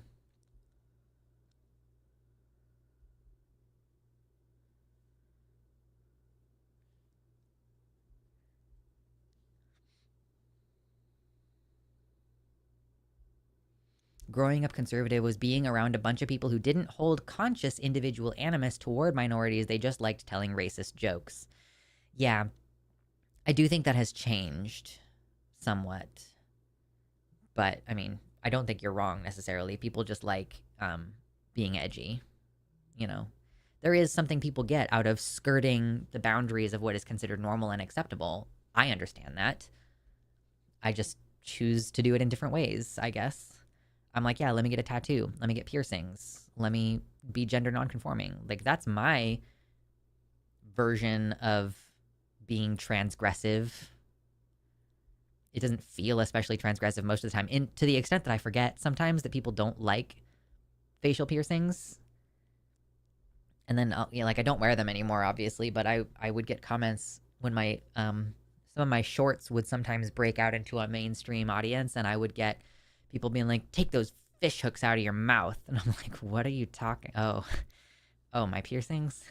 Sure." The scruples of everyday conservative or reactionary people and family members can be weird. Yeah, it's weird. Ooh, yeah, that's a good point. Cursed Chaos says, my conception of conservatism is just conserving the present paradigm, so Democrats are conservative, whereas Republicans are regressive. That's a really good point. Yeah, that's true. By the way, if you've not hit the like button, I would appreciate if you hit the like button, because it immediately shows the show to more people, and I would love it if these, like, Wednesday streams that are not very structured could become more popular. That would be great. We would love to see it.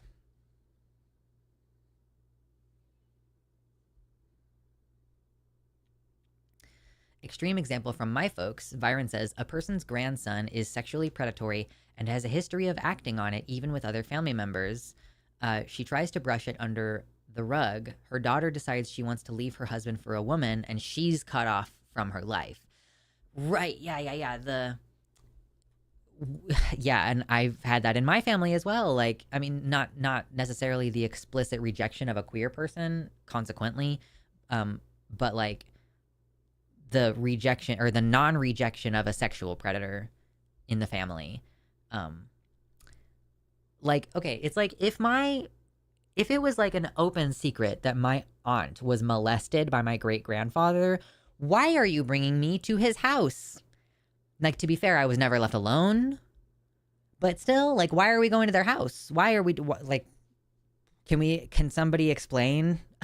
But that's how it was in the 90s. Like, that was what was normal. And it seems so fucking crazy, but like that, it still seems to bear out as the norm, that people are so upset by having like the idea of having to confront such a heinous crime. Like, and it's, I'm not even saying like you should call the police, just simply the dynamic of keeping that person in the family, the fact that that person sees no consequences, not even just the lack of legal consequences, but the lack of any social consequences as well, for my great granddad to have died peacefully in his home and not like ostracized. Why? I do not understand.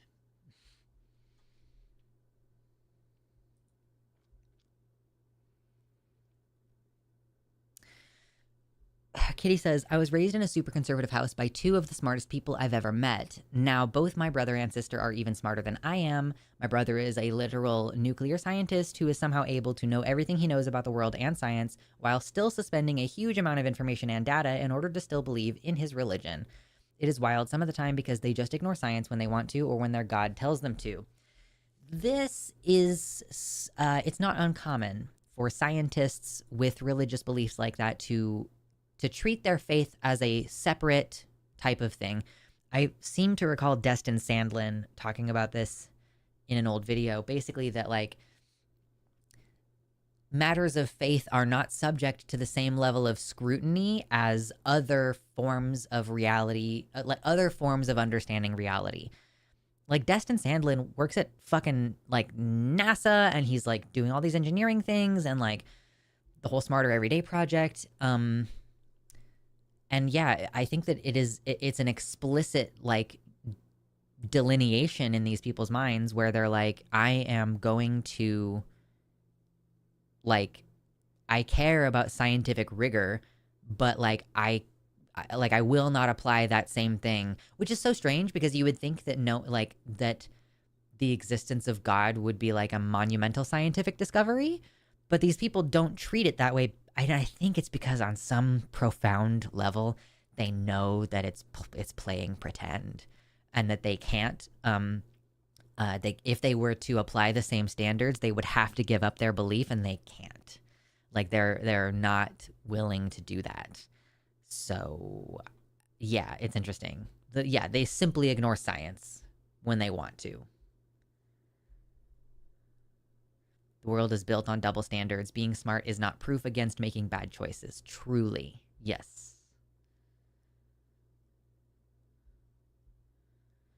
If a religious family ever really pushed me, I would end up sounding remarkably deistic to keep the peace. Sure, yeah. You cannot do science on a being that is supposed to exist outside of space and time. Yeah, but it's like, one of those interesting things. It's like, oh, God turned Job's wife into a pillar of salt or whatever. And it's like, why God not do that kind of thing anymore? Why God used to do these kind of things a lot, but now don't do those things? Like, maybe because never happened?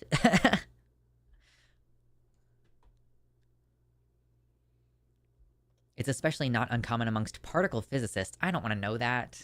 I don't want to know that. Oh, good Lord.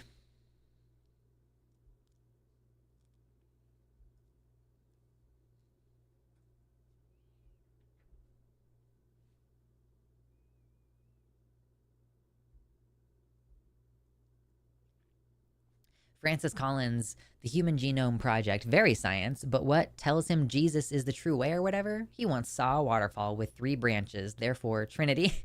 Love that. Love that.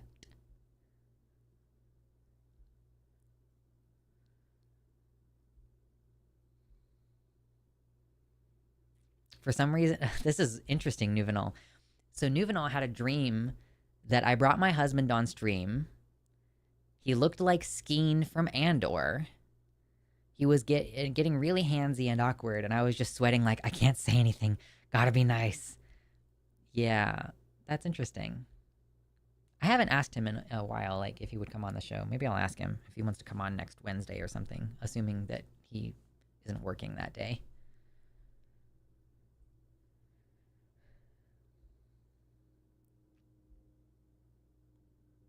In fairness, particle physics is weird AF. To an extent, particle physics does require you to suspend your attempts to rigorously understand things because quantum mechanics are resistant to human understanding. And sometimes they do different things in slightly different conditions. It does require a certain amount of acceptance that, like, the world is weird and we don't understand it. So I guess I kind of see how that happens. But he doesn't look like Skeen. If anything, like, if you've seen Andor, I would say that my husband most closely resembles Andor before he shaves his beard. But with glasses. That's kind of what I'm working with here. Oh, fascinating. Kitty says, a man was shot in his bed by his dog. So to all of those guns don't kill people, you gotta watch your dogs. At least put the safety on when you're asleep with your dog and gun in the bed. Why is your gun in the bed? Nemec is my husband.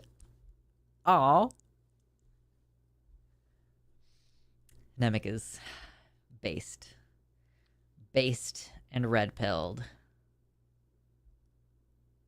But why would you have a gun in the bed? Like, a lot of handguns don't have a safety. Like, my Glock doesn't have a safety.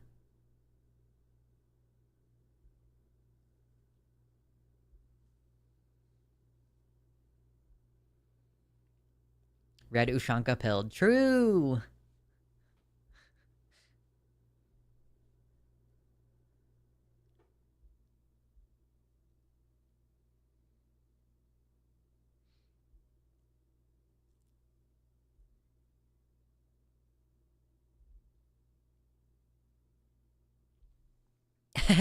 Kitty says, attempting to understand the higher levels of any subject starts to get insane. How about the fact that maple syrup is made inside of a sealed container, and we literally do not understand the exact chemical process for how it goes from sap to syrup? It is actually a mystery. Hopefully one that will be solved by a quantum computer. Yeah. I mean, Glocks have built-in safeties. It's the secondary trigger inside the main one. Yeah, kind of. But it's not like, yeah, sure. Like, I understand that basically on a Glock, on a modern Glock anyway, like, the trigger, it's like if you were to touch the sides of the trigger and try to pull it back, it wouldn't pull back. You have to have your finger fully covering the front because there's a special little button on the front. Um, yeah, so it's more difficult for an accidental discharge. Bro, I am scared of revolvers. Revolvers are scary to me. If you're in a position to be shot by your dog, your gun being in the bed is probably not so surprising. Right. I'm just saying, like, what, like, who in their right mind would leave a firearm? I'm like my firearm is either like in its case, in my hand, in a holster, or on a flat, stable, hard surface like a table. Like I'm not putting my gun on a bed or a pile of clothes or a pillow or a couch. Like, yeah, the question is, did the dog move the gun to the bed? Yeah.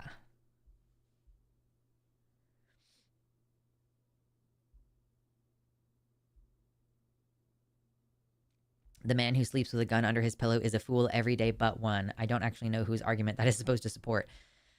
Yeah, it was his emotional support gun. One of my husband's friends showed him his gun safe, and it's like right next to the bed. You type in a 4-digit code, and it immediately releases. Yeah, yeah, exactly. A cool, quick release, like gun safe or whatever, or like a place for it, like built into the headboard frame. How many accidental discharges can be traced to thought revolver ocelot was really cool. Yeah. Revolvers are just very scary to me.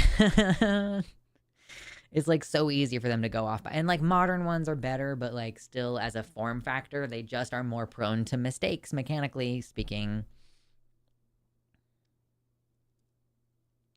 But yeah, you don't have to have it under your pillow.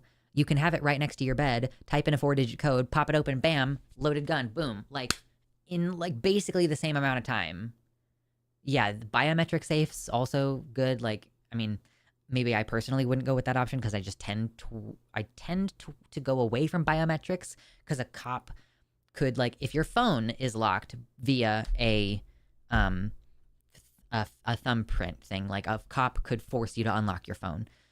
So I tend to not do biometric stuff when possible, but it's the same level of quick convenience if you have a safe right by your bed and it's either a 4-digit code or it's a quick little thumb scan, whatever.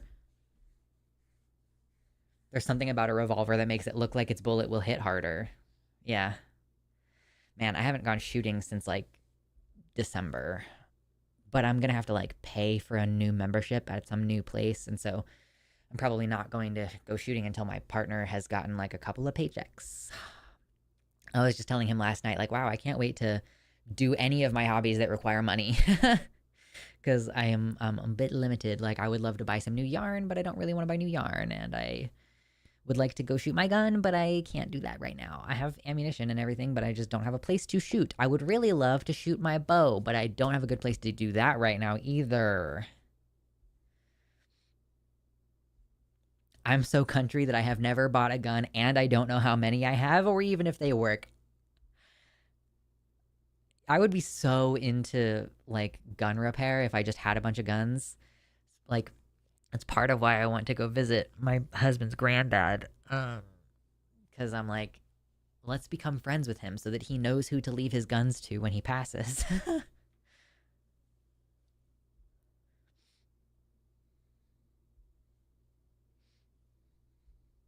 A cop already has a gun and probably isn't going to force you to open your safe, but everything you said about phones applies.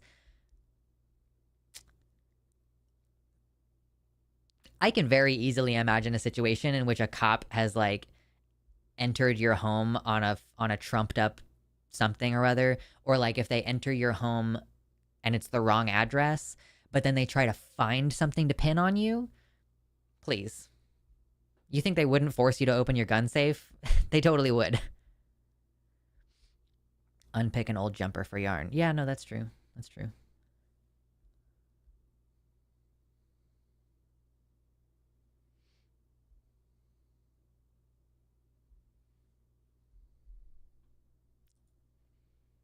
Dank Catlord has sent us a video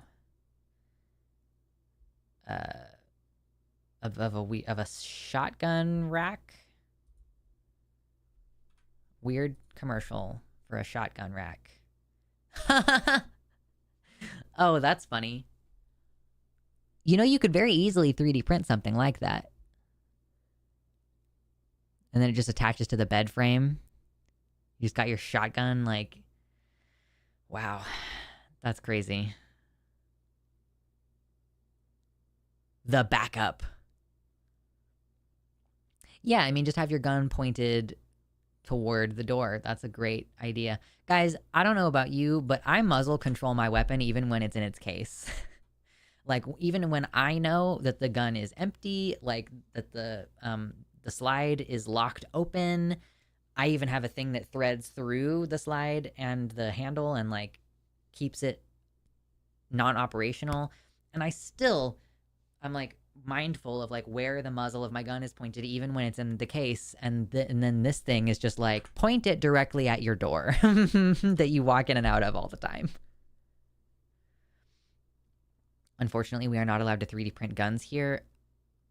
Honey, I know you watch from work a lot, but a gun rack is not the same as a gun. I know that's a weird concept, but you know. I remember seeing that ad as a Canadian and being like, what the fuck? That's highly illegal. Yeah.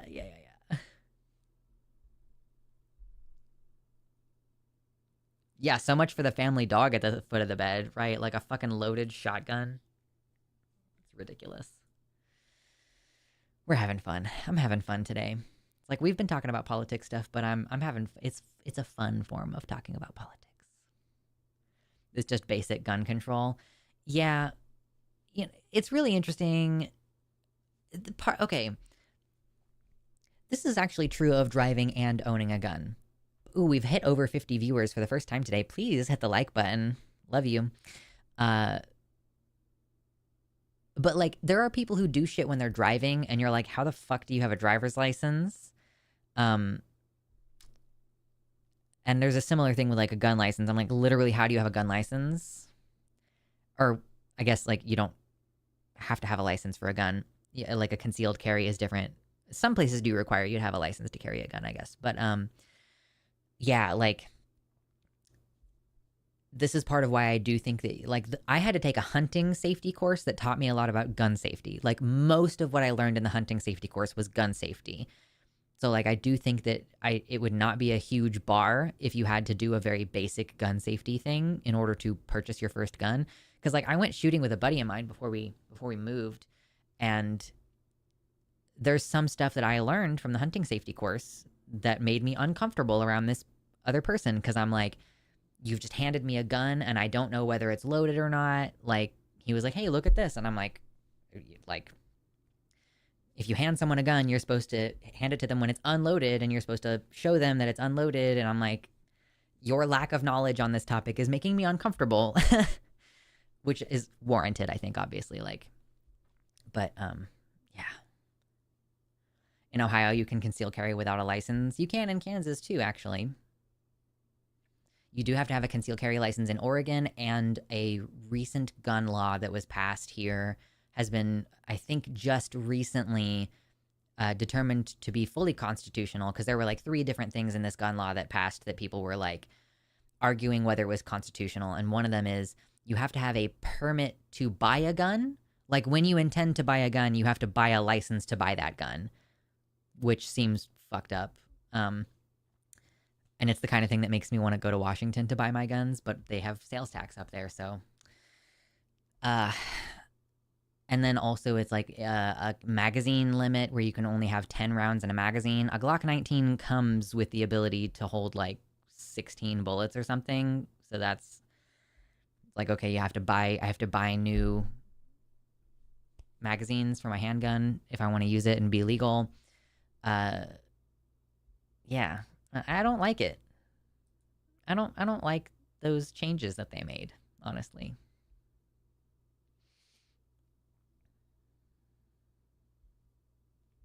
Dan Catlord says you can 3D print guns in most states and you don't even register with the ATF. I think in Washington you can 3D print gun as long as you register it. Not legal advice. Yeah, different rules in different places is what it comes down to. Eric says, from the Canadian perspective, gun racks are illegal where I live. You need to have a gun safe that meets certain regulations. Has to be hard as possible for kids to access. Yeah.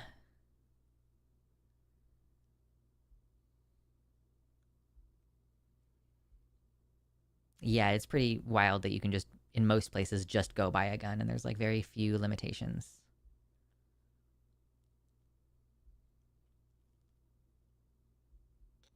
Some things as a Brit scare me so much about guns in America. It's crazy that people can just be walking around with death machines and that's totally okay and normal.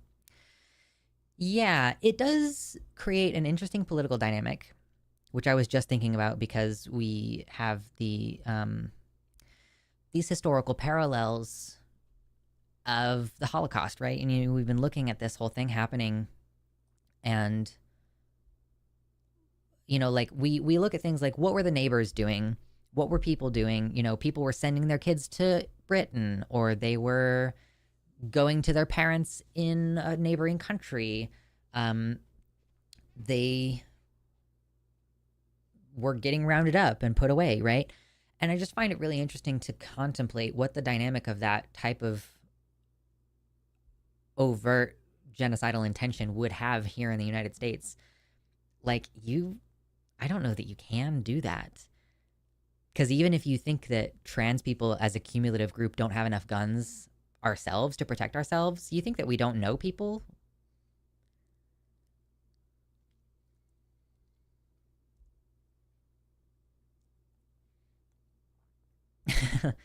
Yeah, bow archery is a totally different skill than regular archery, I will say.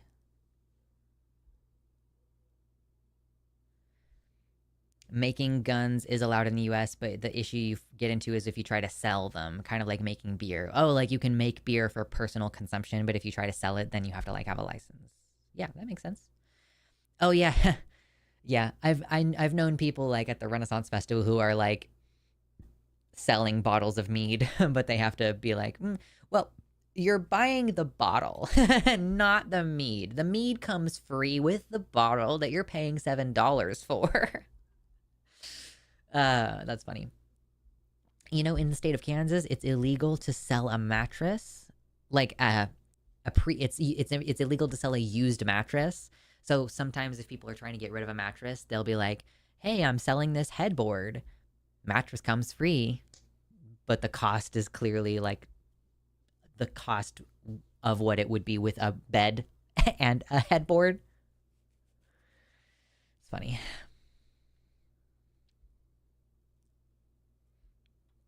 Tara says New York State's anti-gun laws are really just making it tougher for queer folks to defend themselves from the MAGA Nazis. Still crazy, the trans guy tortured endlessly and murdered where I started HRT.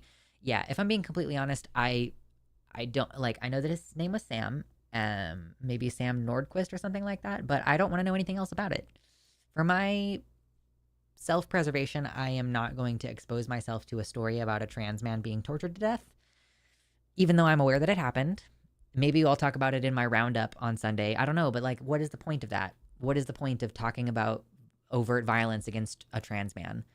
Like, what's the action item that I'm going to include on that? Like, is it going to be by a gun? Like, I don't know. I don't want to know anything about it.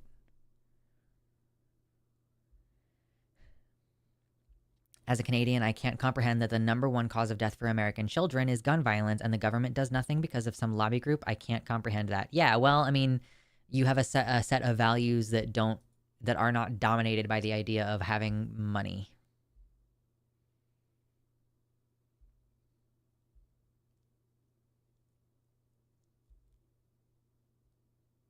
The mattress thing was the same in Vermont. It's how I got a Queen Sealy Posturepedic with antique headboard. Nice. Sam Nordquist is one of 3 incidents we know of in central New York in the last 6 weeks.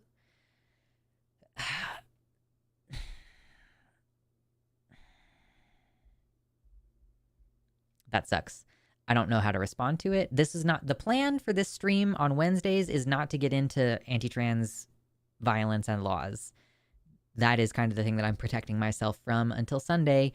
So it like and violence against trans masculine people specifically has been on the rise obviously trans women are always getting it bad. Like there were 2 trans women who were murdered in a very short period of time in Minnesota, a sanctuary state in the Minneapolis area. And then there was like a trans man in a wheelchair who was shot with BB guns or something. And there was like a young trans man who was murdered after going on a date in like New Jersey, I want to say. Yeah, like it is a lot. On a positive note, where'd you get that sick moth banner? Oh yeah, I think this was on Amazon. Like I think it was just on Amazon. I recommend getting a your height quarterstaff and using it as a walking stick. Or a shillog. Any brass topped Wellink cane or staff will do. Here, I'm gonna show you my staff. I'm gonna just grab it really quick. Hold on.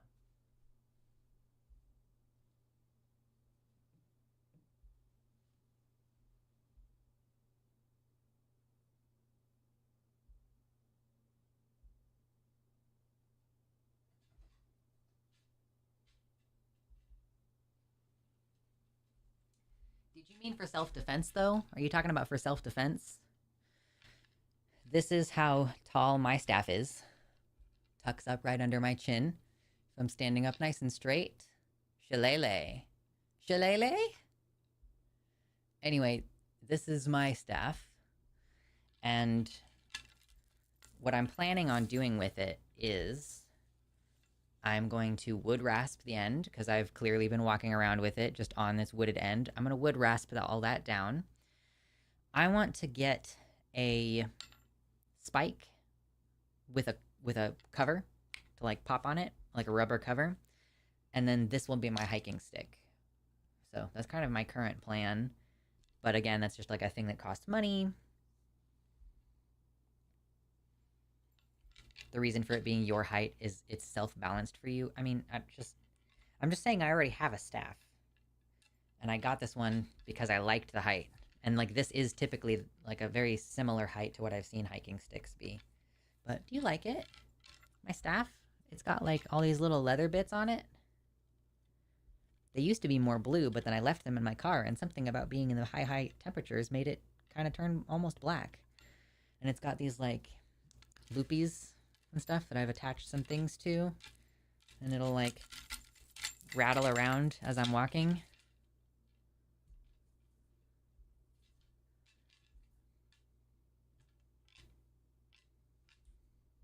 That's a beautiful staff, no shade. Listen, yeah. I think I bought this for like $80. And it has like a lot of these wood grain things that are like heart-shaped a little bit. Kind of cute. It's, yeah, this is for casting spells.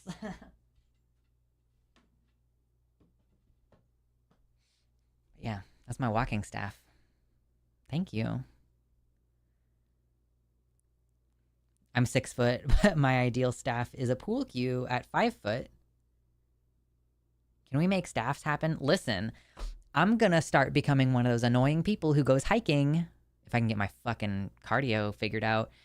But yeah, I love the idea of being like a weirdo with a real like wood and leather staff on a hiking trail.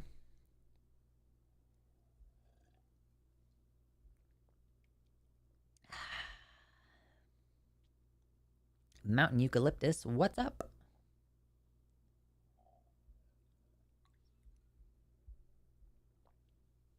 That's true, Ember. Any weapon you can use is better than the best weapon you can't use.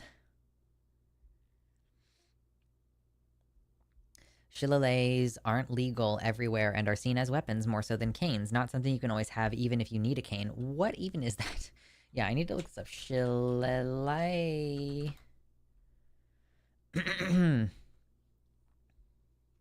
These sticks were a club, which became associated with the people who used them extensively for warfare and personal protection. So it's like a walking stick with a giant fucking knob on the end of it. Is a walking stick and a club or cudgel. Okay, so yeah, it's a walking stick, but it has like a heavy thing on the end so that you can turn it into a mace. So that you can use it as a mace. That's cool. That's fun.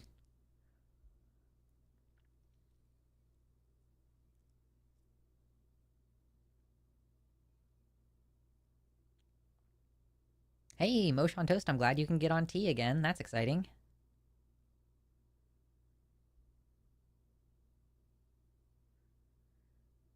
Quarterstaff has the shortest learning curve for weapons. They can also allow you to keep distance between you and the opponent. An inch-thick bamboo stick makes a great walking stick.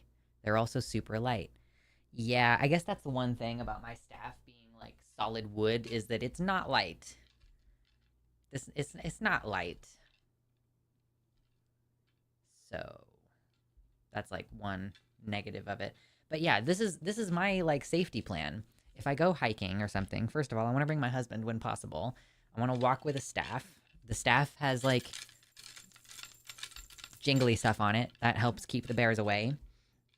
I know Mersh, every time I talk about going camping or anything and Mersh is here and they're not here today, but they're always like, watch out for bears. That used to not be a concern because we basically rarely got bears in Kansas. Like for territorial reasons, like they will sometimes go into Kansas ranging for food and mates, but they don't like live there permanently. But now I do have to worry about bears and fucking mountain lions. But yeah, it's like have this, keep my fucking pepper spray handy. I ideally would like to get my concealed carry license so that I can carry a gun if I go hiking. But yeah, I have a question of like whether I want to carry with one in the chamber or not. I think it's probably better to not carry with one in the chamber, but you know, you necessarily have to rack the Glock when you pull it out if you're ready to use it, which requires 2 hands. So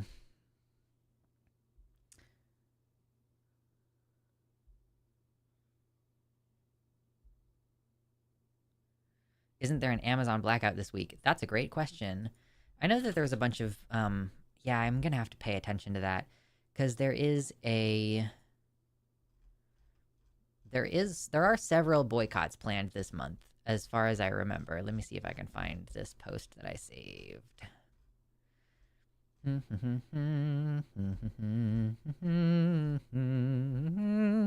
March 7th through 14. Oh my god, why are you like this? Just open the image in a new tab, please. So March 7th to 14th, we're supposed to have an Amazon boycott. I haven't been buying much from Amazon anyway. Nestle boycott 21st to 28th. That'll be easy. The Walmart boycott is the one that I'm going to have to plan around because I shop at Walmart pretty regularly. And then economic blackout number 2 on April 18th. General Mills boycott April 21st to 28th. And keeping in mind, guys, that it's not just that we're boycotting these businesses. We are deliberately spending our money at local businesses. That's the goal. We want to show them that, like, we don't need their bullshit. We don't need their products.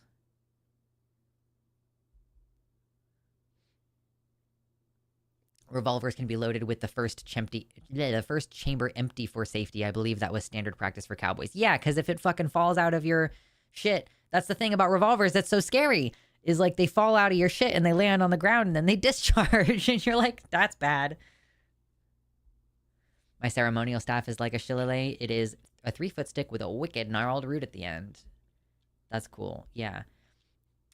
I like my staff. It's not as tall as I am, but I do like that it would provide some distance. This is not really a whacking stick. I would be worried about breaking it if I whacked someone, but boy howdy, it's a good poking stick. My social distance reinforcer.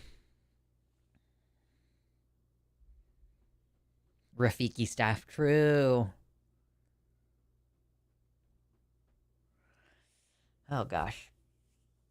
I like these streams being so unstructured, but that does sometimes mean that I reach a point in it where I'm like, I don't know what to talk about next. Like, I don't know what to talk about. And since this is the Wednesday stream and I'm trying not to do heavy on the politics, I don't want to just go to Blue Sky and be like, what are people talking about Blue Sky? Is there anything we can riff on here in Blue Sky?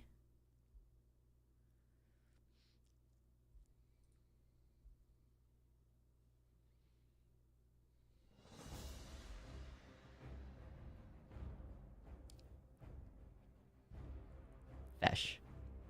You know me so well. As I'm literally, it's already open when you said that. That's funny. That's very funny.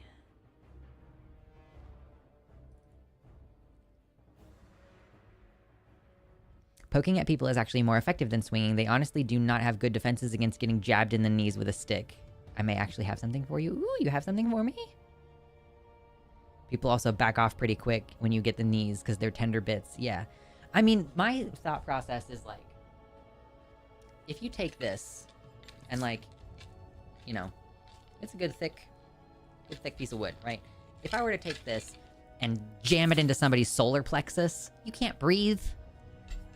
What are you gonna do now? You can't breathe. Have you heard of human pet guy? I've heard that phrase, but I do not know what it was about. I don't remember what that was about.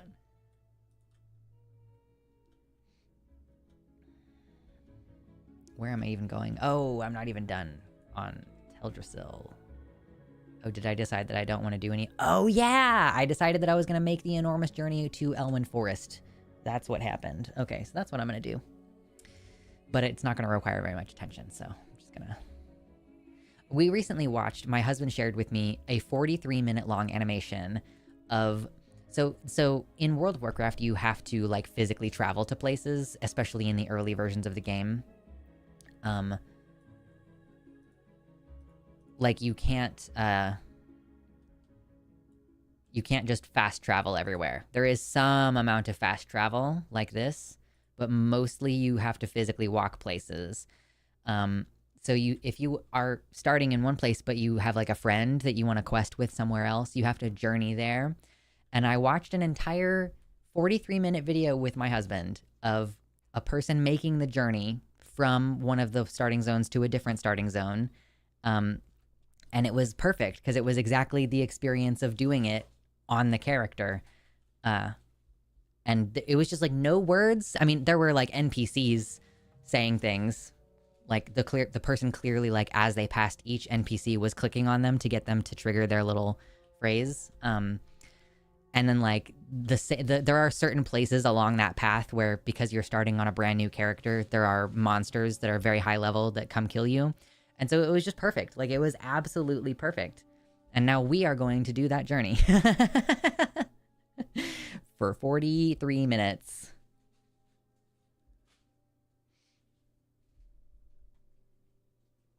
Exactly, Zula. Yes, imagine just walking up to someone with a stick and then suddenly poke, whoops, got your lung capacity. Just hit you right in the solar plexus. Used to love taking the flight path from Silvermoon to Booty Bay. You were in the air for 12 solid minutes. Yeah. We've done some experiments too of like, if we're going from one end of the continent to another, one of us will like fly there and the other one will take a different route where it's like, oh, I'm gonna use my once per hour teleport to my main city thing, and then from there try to navigate to that place. And I mean, it turns out to be roughly equivalent most of the time, it seems. Like, it tends to be fairly similar in the results. So it's like, you might as well jump on the 12-minute flight path. I mean, it costs money, but, you know, you might as well take a break and get a snack.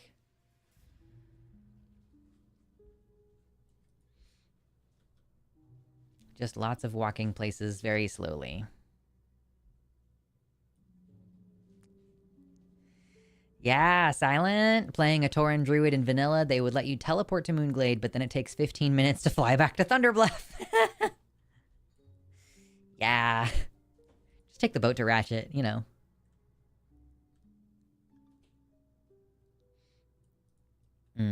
Yeah, and then there's like, you show up at the fucking thing and you have to wait for the boat. And the boat is like on a timer. And it'll get here eventually, but I just have to stand here and wait for it. I'd also go AFK on the Zeppelin to confuse the heck out of my party members. Yeah. The other day, it was very funny. So, like I said, you have to stand here and wait for the boat to show up. The other day, I showed up, and the boat was not there. And there was a guy standing there who spoke out loud to me, and he was like, "Ah, man, I was waiting for the boat. I went AFK for a minute, and I missed the boat." And I was like, oh, that's rough, buddy. And then he basically communicated to me, the boat literally just left. I'm like, okay, so I have to wait the full cycle for the boat to come back, which is fine. It's not a big deal. But then the boat came back after its full cycle, and I got on the boat, and that guy was just standing there. And I was like, no. I like slash yelled. I was like, wake up. And then as the boat started to pull away, I did like a slash cry like this. You can make your character do little emote things. And he got back to his desk and moved his character around just as the boat, there's like a landing platform on the boat, like just as the landing platform moved away faster than he could run to get to it. And I was like, no, my hunter friend. Like fully missing the boat twice just because you weren't paying attention.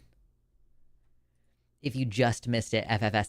I was running around with my partner this week, and he was slightly in front of me as the boat was pulling away in wetland, and he managed to get on it, but I didn't. And the only way that he got on it was he had to run up on there were like some boxes on the corner over here. It was this boat in the landing place that it's going to get to here in a minute. But yeah. I was like, well, I guess I'm going to wait. Have you ever used /me to talk to players in the other faction? Yeah, but like not that much, because people who play Horde fucking suck. They're just really rude all the time. My favorite thing is jumping to catch the Zeppelin and instead falling to your death. Yes.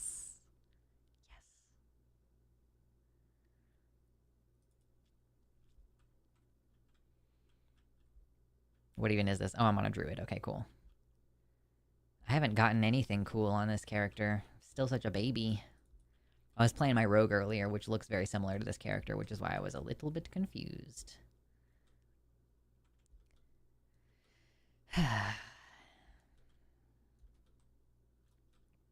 do think it's funny that like two of the people who I talk to on a regular basis with and I'm like friends with happen to also like WoW, even though that had nothing to do with why we became friends. It's like Silent and Gayfesh both can talk to me about my favorite game. Any hordies here? Yeah, I used to play on Horde, and I was just talking about it with my husband. Like, I think that it's entirely possible that I've spent more time playing on Horde than Alliance, because during the period of time when we played on that faction, I had several max level tunes and I played by myself a lot more. But we started with Alliance and we've now come back to Alliance. Loktar, friends. It's true. I also beta tested WoW, so this makes me feel old. I am so sorry.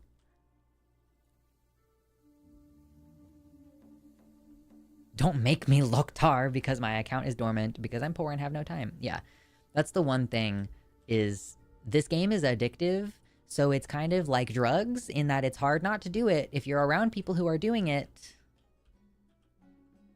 I also beta tested WoW.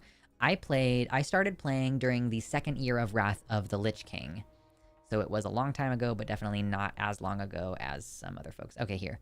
Yeah, I was telling you earlier. So my partner and I were on our mounts and we were running and this boat was pulling away and he managed to like on his mount climb up these things and then get on the boat, and I was like, shucks, I didn't make it. No, there is no such thing as just playing this game for 5 minutes. It takes more than 5 minutes to even get anywhere. We're embarking on what is probably going to still be a 30-minute walk, just me running to get to Stormwind.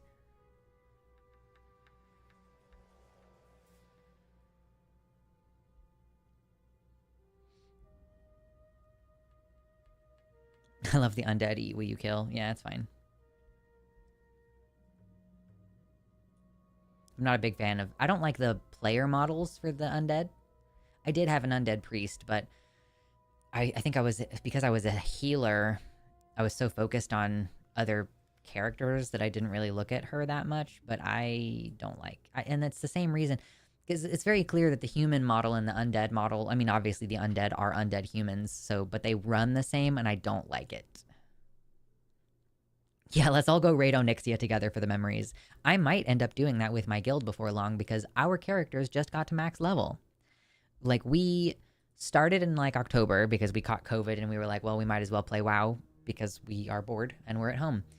So we started playing WoW and I had my druid and my partner has his priest, and we didn't focus exclusively on those two characters the whole time, or it probably wouldn't have taken as long, but we have just recently made it to maximum level. Are you going to do the coastal swim to Westfall or heading to Ironforge and taking the tram? Yeah, I'll probably just take the tram. My partner did do the coastal swim, which is so funny. He did it on his druid, but he did it at a level at which he could have already had aquatic form, but I don't think either of us had done the quest to get aquatic form yet. But I just got my druid to level 60, which means that I can participate in the end game content now, which is fun. So on my main, is what it's called in World of Warcraft when you play a primary character, my main is, okay, this right here, this is where the Crocolisk is going to probably kill me. Just being aware that he likes to spawn under this bridge, and maybe he was very recently killed, but normally that's a place where you die when you're making this journey. But yeah, I'm about to start speccing out, like gearing out my druid, which is very fun.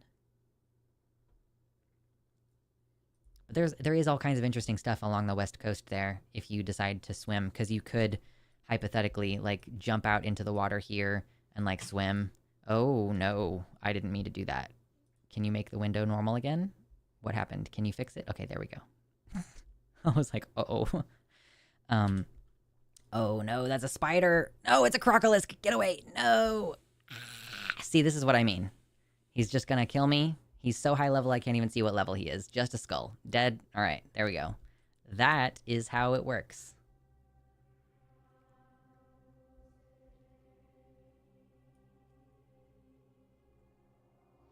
I played on the same server with Leroy Jenkins. I even killed him in a battleground once. Wow, that would have been so satisfying. I really dislike that the Leroy Jenkins meme became emblematic of World of Warcraft. Like, and the fact that Blizzard, like, promoted him, you know, that they, like, had him come to an event and, like, say Leroy Jenkins in front of everybody. I'm like, you are promoting the worst of your player base. Like, you are celebrating the worst kind of person that plays this game. Like, it's antisocial behavior to deliberately wipe your raid. Okay, guys, because here's the thing. In this game, in this version of the game specifically, like, lots of quality of life things change over the course of it, but when you're playing the original game, which this is trying to replicate the experience of playing the original game. Classic is not the same as vanilla, but it is emulating that experience, right? In this version of the game, you have to manually get a party together. You have to say, hey, I'm gonna go do this dungeon. Does anybody want to join me? You have to ask for people to join you. And then you have to physically go to the place. As, like, are you seeing this? This whole, like, we have to walk a million fucking miles to get to anywhere? You have to do this in order to get to any of the dungeons. They exist physically on the map, and you have to go there. Like, here's Dead Mines in Westfall, right? Like, that's for one example. I don't know, they used to show up on my map, and they don't anymore, and I don't know why, but you have to physically go there and then walk into the dungeon. So for someone to... That's a 40-man. This Leroy Jenkins, if you don't know, this guy was like... He just said, like, Leroy Jenkins, and then he walks in and, like, basically wipes the entire 40-man raid. 40 people who did all this organization and did the D&D thing of, like, having to make sure that you, that everybody's on the same schedule. You know, you have to, like, it's the same type of thing as trying to get a tabletop gaming group, right? Where it's like, does everybody have time? Does everybody clear their schedules? You get 40 people together. You physically go to the instance. You're getting all ready to get into the... Okay, you're, like, coordinating, and it's like, okay, so this team is going to do this, and this team is going to go do this. Oh, it wasn't 40? Okay, my bad. I'm exaggerating details. Regardless, to waste even 10 people's time by deliberately wiping a raid... UBRS. Okay, it was UBRS. 10-man back in the day. Okay, cool. Thank you. I was exaggerating the details because I hate this man. But yeah, for you to waste even 10 people's time by running into a room and grabbing all of the aggro and then dying and the whole party wipes. I'm like, that is antisocial behavior. Ragnaros was the first 40-man. Okay, cool. I didn't ever play any of that content, so... God damn it. No, fuck off. No. No.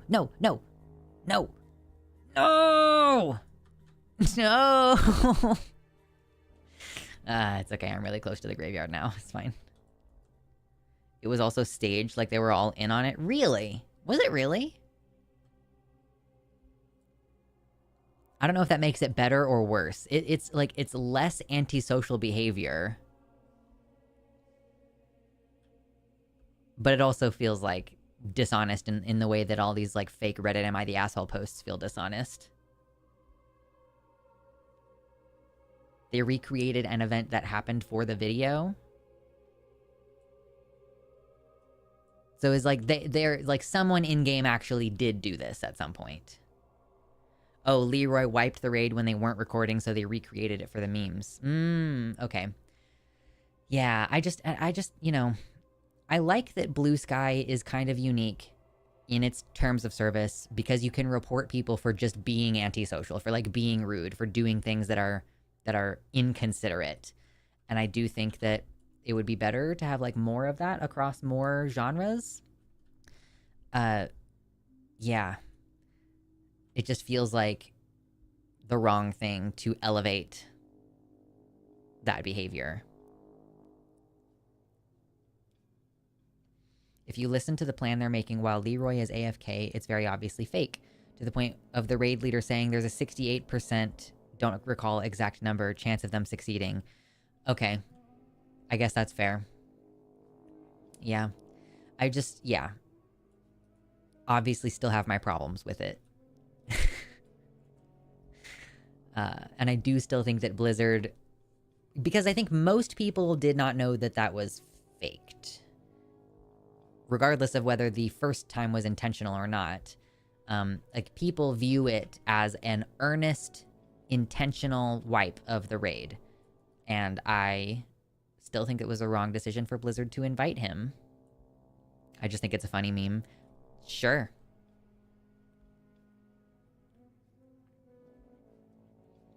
I have a hat that says we're all gonna die, so don't be a dick. I call it my anti-MAGA hat. True. Ah. Looking at chat, not looking at the screen.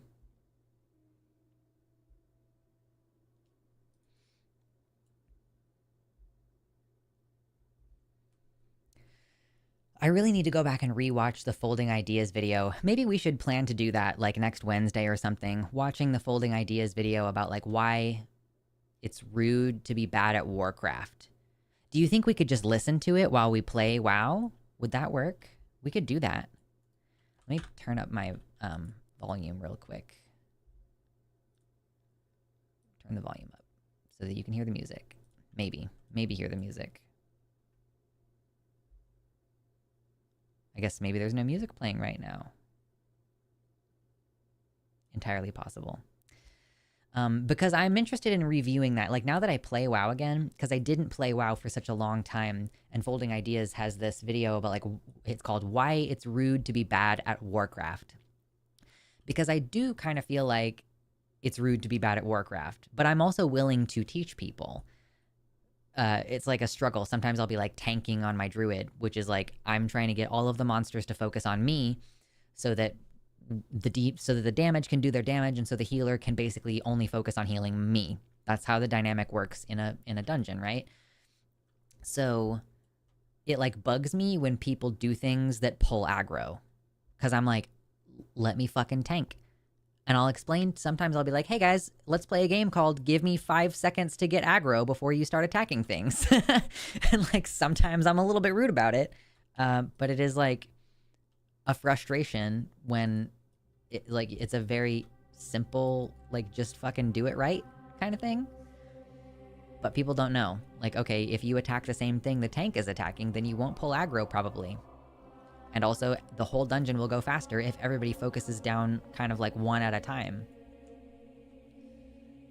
But also, I'm trying not to be a dick to people, something, you know? Like, I understand there's people playing this game who didn't play it back in the day. There's people who have played this game for... See, here's where I run into the issue. People who've played this game for so long who think they can just pull. Like, sometimes you'll be in a game with a character who's not the tank, and they're rushing forward and attacking things. And sometimes it's because they feel like you're moving too slow as the tank. And it's like, yeah, it's my right as the tank to go at my pace, though. Like, you are not allowed to pull. I will let you die if you keep pulling. That's antisocial behavior to me. I got my heroic raid best in slot weapon on my RP character by doing the time walking weekly, and I don't even know what to do now. Just make her my new main? Yeah, I guess so. Once I rolled a random dungeon with 3 people from a Latin American server, probably a matchmaking glitch because that usually doesn't happen. The other English speaker got racist and rage quit. The 3 Spanish speakers hadn't done a dungeon before, so it was up to my high school Spanish and Google Translate, and I talked us through formatting it. That's amazing. That's the kind of thing I like to see in a game like World of Warcraft. Is like, how can we overcome our differences? And yeah, like, even on English servers, like, even on native North American servers, you'll get sometimes people who are English second language. And yeah, maybe they've never run a dungeon before. I ran a dungeon with someone recently who I'm pretty sure was a teenager because he was like, oh, I have to go eat lunch. And then he just didn't come back for the rest of the dungeon. And we were like, cool. That seems like a child who has no control over their time. And I didn't have the opportunity to be like, hey, it is rude to start a dungeon, to join a group, to travel all this way, and then drop it midway through. But, like, obviously, if you're a kid and you don't have any control over your life, then, you know, maybe you might think you have more time until lunch, but then lunch is suddenly ready, right? Also, it was fucking ST, so I hate Sunken Temple so much. It's like almost every time I've run Sunken Temple, something has happened. Like, somebody has... like, somebody drops midway through, or we take a wrong turn, or someone falls when they're not supposed to, and it throws off what order we do things. And, like, every time I do Sunken Temple, it's just the worst, and I don't want to do it again. I don't really have to now that I'm 60, but still. Okay, now this guy's gonna kill me. I'm gonna put on Rejuve, even though it's not gonna help. This is part of why it takes 45 minutes, because you keep dying and then having to walk back to your corpse repeatedly. Okay, I think I made it far enough to at least get in the tunnel. Oh, I'm so far. Oh, I'm in Lochmoden. Okay. I used to let the DPS who pulled faster than I was comfortable just be the tank. Yeah, I mean, kind of that's what... Yes, it's like, yeah, I'll just let you have the aggro that you pulled, which is basically my way of saying, I will let you die. And guess what? If I'm running a dungeon with my pocket healer, who is my husband, he will also let you die. Fucking play the game right. I don't know what to tell you. If you're pulling unnecessarily, obviously, if you pull aggro by accident, that's whatever. But if you're deliberately going ahead of me as the tank, I will let you die.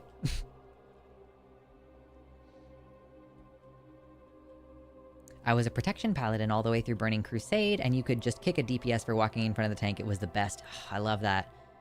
Nice. But I basically I am in a large guild. Like, I'm in a very large guild. There are people active at all times of the day.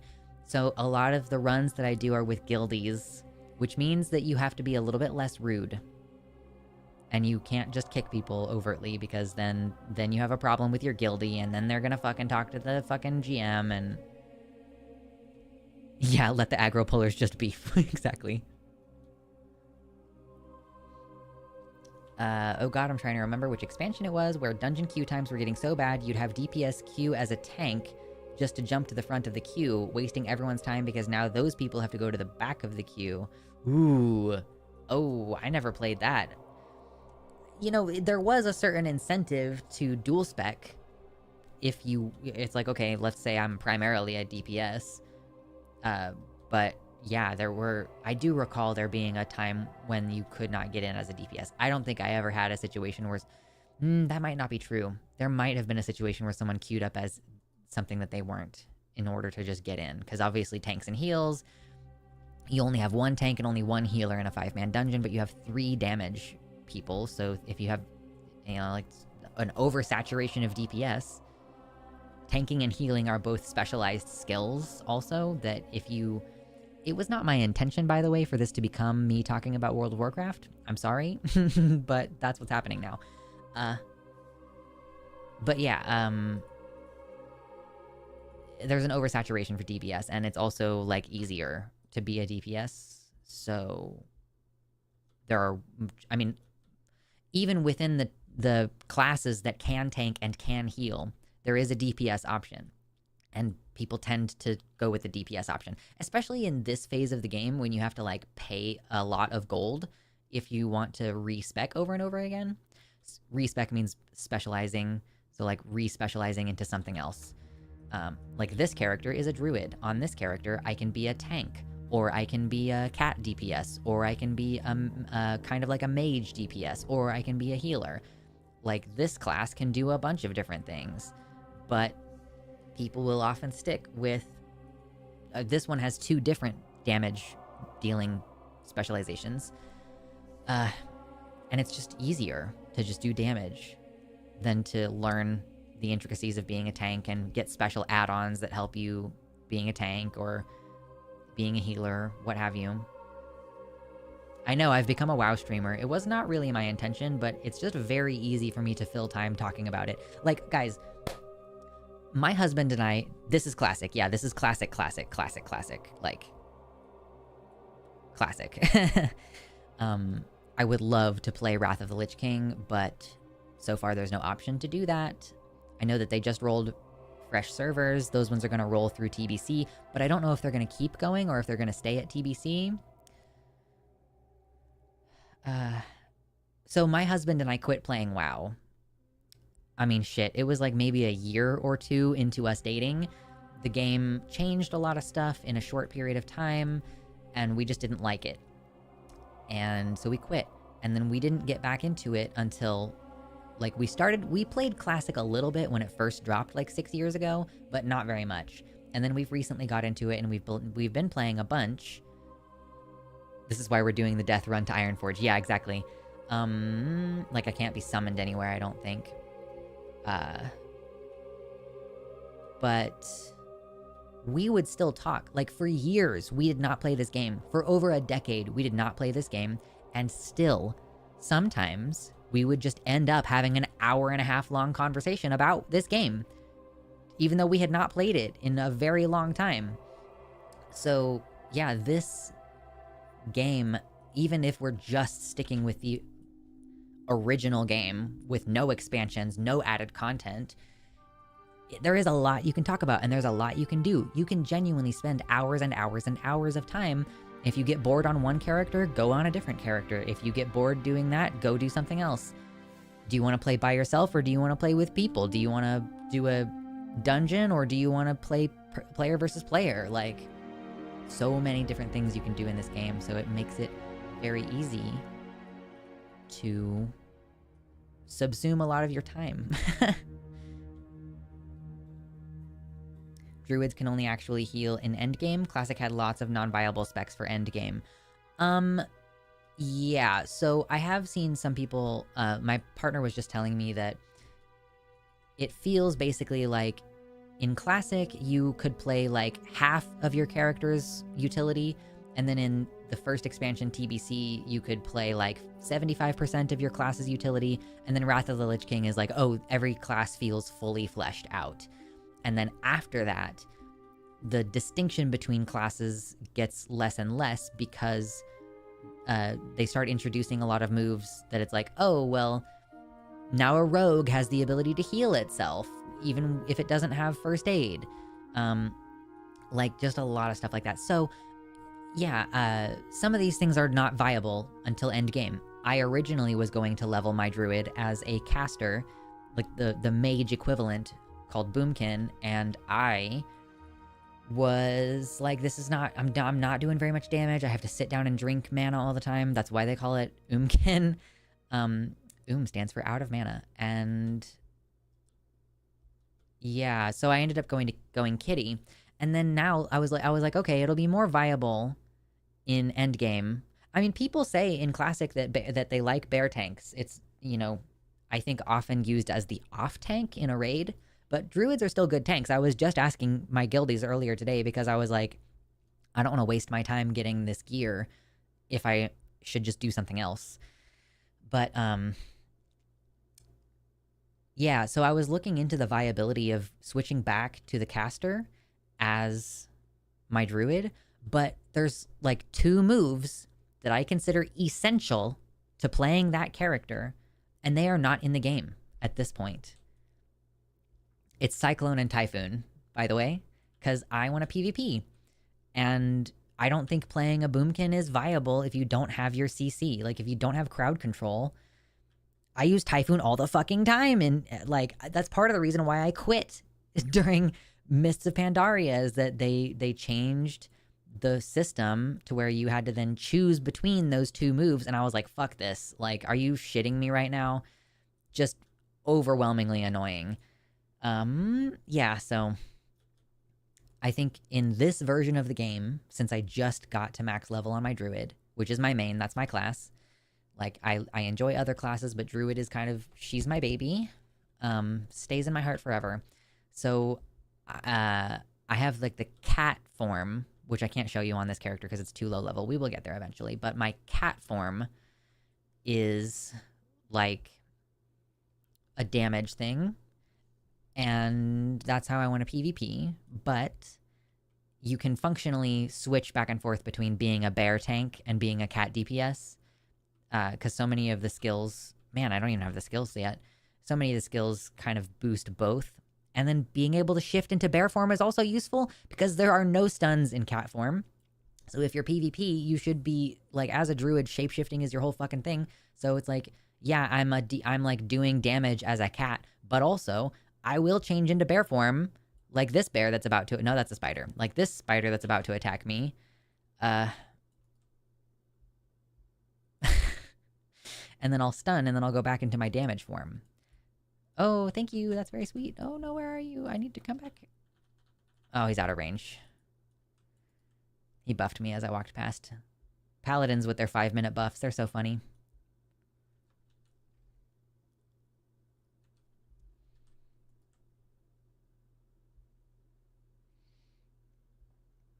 I think the advent of stacking 15 world buffs helped to bridge that gap between bear tanks not being viable in vanilla and seeing play in plastic. Or, sorry, in classic. I said plastic. Wow, my brain just really short-circuited there for a second. Yeah, I've never... Well, I feel like I'm good at bear tanking, but I haven't really tried as a level 60 to raid, like... Or, sorry, to do a raid. To tank a raid or anything. So I was like, let me just do some dungeons. I feel like I'm a really good tank, even if it is not the most optimal combination.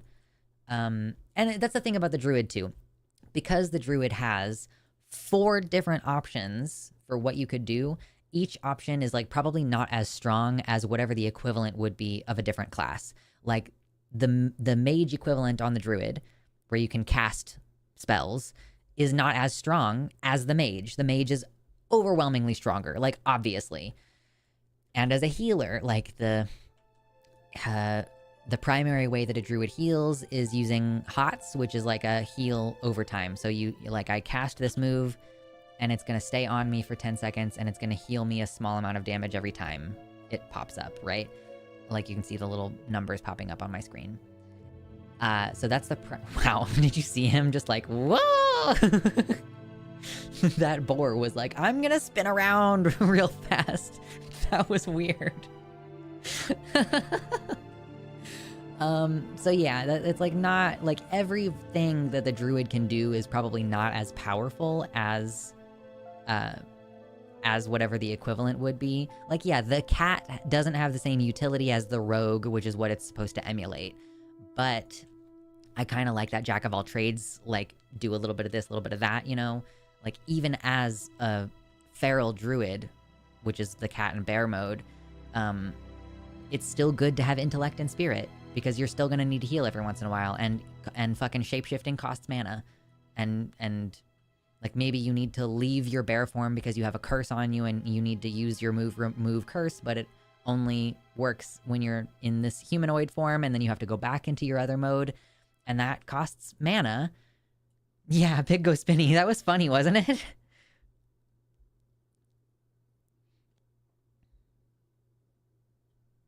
My first character was a druid. I was leveling Resto in vanilla. Made it to 44 before switching to the newly available Blood Elf Paladin. Wow.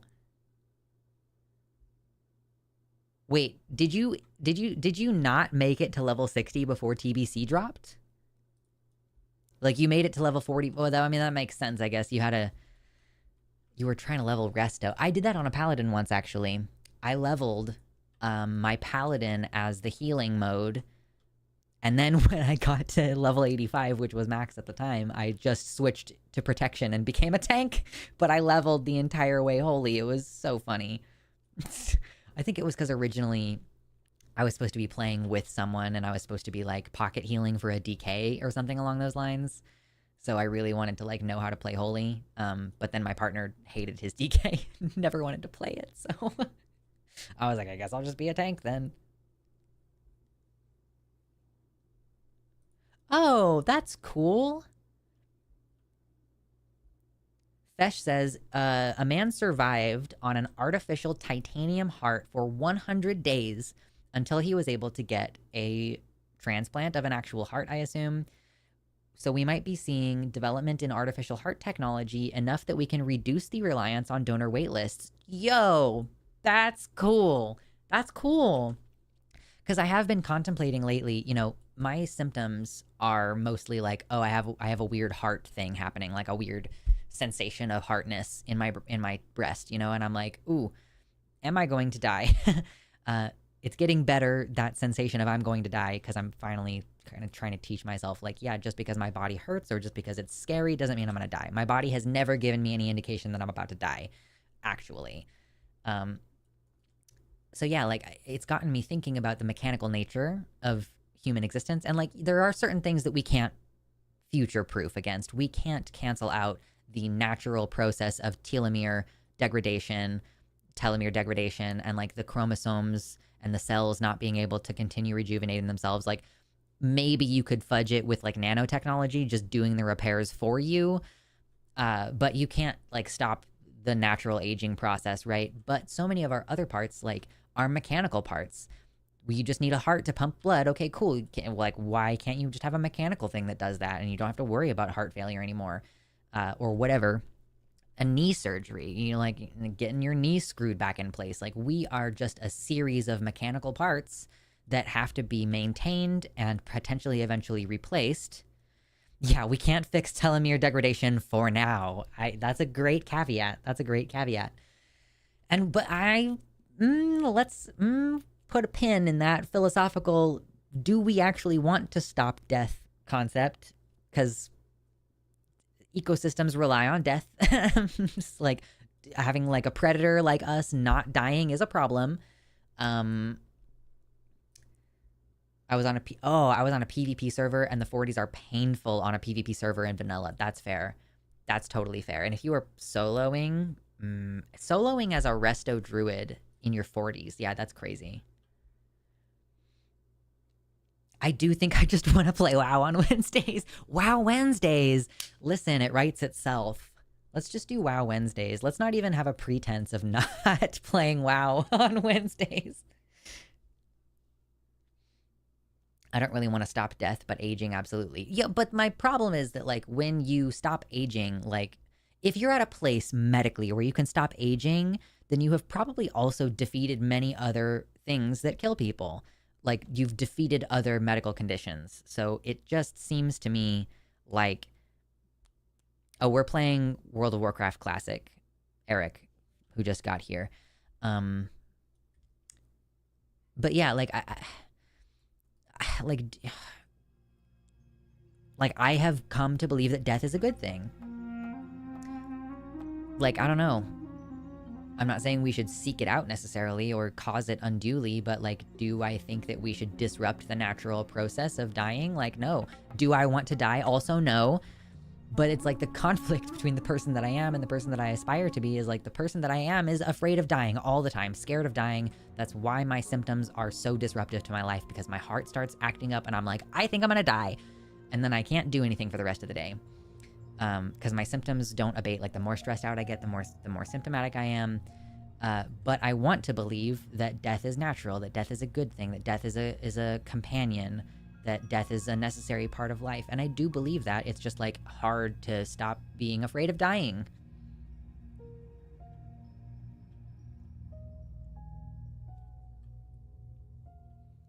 Yeah, we've talked about the Tibetan sky burial lots of times on here. It is an interesting ritual practice. I think that I just want to be cremated after my organs have been harvested to the extent that they're needed. Yeah, in Tibet, they do this funeral practice, if you haven't heard of it before, where the ground is constantly too hard. Like there's permafrost, you cannot dig, so you cannot bury in the ground. Is there some specific reason why they don't just burn bodies or build cairns? Because what they do is they take the body and they butcher it, like they cut it apart into its pieces, and then they leave it on the mountain and the vultures come eat it. What if I become immortal to fight transphobia for as long as I can? That is a worthy task. There are so many things that are better for the environment and for people that we don't do because it's the optics, right? It looks gross. Like, and I, I think to some extent there's a little bit of like that's a desecration. Like there's a sense of holiness around a corpse that like it must be venerated and protected and honored. But that's cultural, right? It depends on where you are from. It depends on where you live. It depends on your beliefs and everything. And there definitely is a strong emotional urge to respect a dead body. So I can understand, like, from a certain perspective, and I'm not saying that it is correct, but I can see from a certain perspective being uncomfortable with the idea of butchering a corpse. Or, like, do you really want to imagine your grandma's corpse being cut up and her meat and blood exposed to the elements as you leave her in a pile on the side of a mountain? Obviously, I can see why that would be a disturbing image to a lot of people. But that is the norm in that place, right? Like, that's normal. I never liked the concept of cremation because that is energy being wasted. I would much rather my corpse fed some animals, returning me to the ecosystem. Yeah, well, I mean, like, ashes, if the ashes are spread, then you are returning to the ecosystem still, because ash is good in the environment. Like, it does good things for soil, and, like, it's a way of making soap. But, like, so it's still possible with cremation for your remains to be, returned to the earth. But I do understand your general point that something that enables your body to return to the system that it was born from is desirable. Burning the corpse uses up all of its caloric content. That's a good point. Yeah, no, that's valid. I found out recently that if you jump and you just barely miss the tram, you can get stuck down here on the front of the tram. That happened to me on my goblin. Or not on my goblin, it was in my gnomish mage.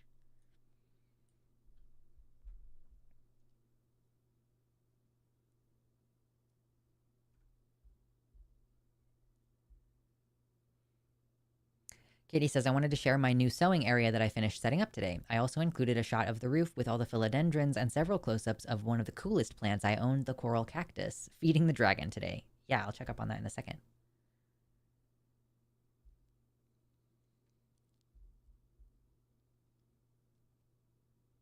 Drea says, if every person could live exactly 100 years at optimal health, watching my skin age sucks. My lowered metabolism causing me to retain fat really sucks. Also, if you know that you will have exactly 100 years, you can also plan for end of life. Yeah, I can see that. I'm on team compost. Yeah. Uh, sure. Yeah. It's just that like, if you manage to fix all those problems of like your skin changing and your fat on your body changing, um, I mean, honestly, I do think that there's a philosophical question there about like humans' resistance to change. That like we think of ourselves as being in our peak condition, like our self-conception is the version of us that we are in our late 20s, early 30s, right? Like this is what many people consider to be the peak of their life. I finally made it to Stormwind, by the way. This is Stormwind.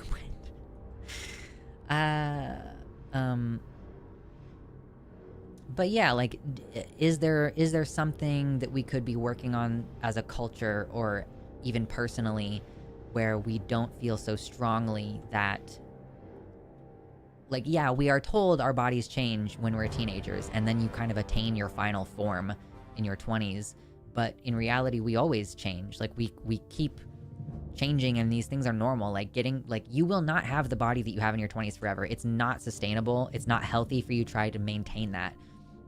So, and you don't get the flight point here automatically, so I do have to actually get the flight point here. Yeah, but I think that you know, it kind of does us a disservice that we deliver this very strong message to teenagers that your body's changing and then it's going to stop. But your body never stops changing. You're always going to be gaining or losing weight. You're always going to be, you know, a new mole is going to pop up in your 30s and you're going to be like, what the fuck? Am I going to die of cancer? But it's just your skin doing weird skin stuff.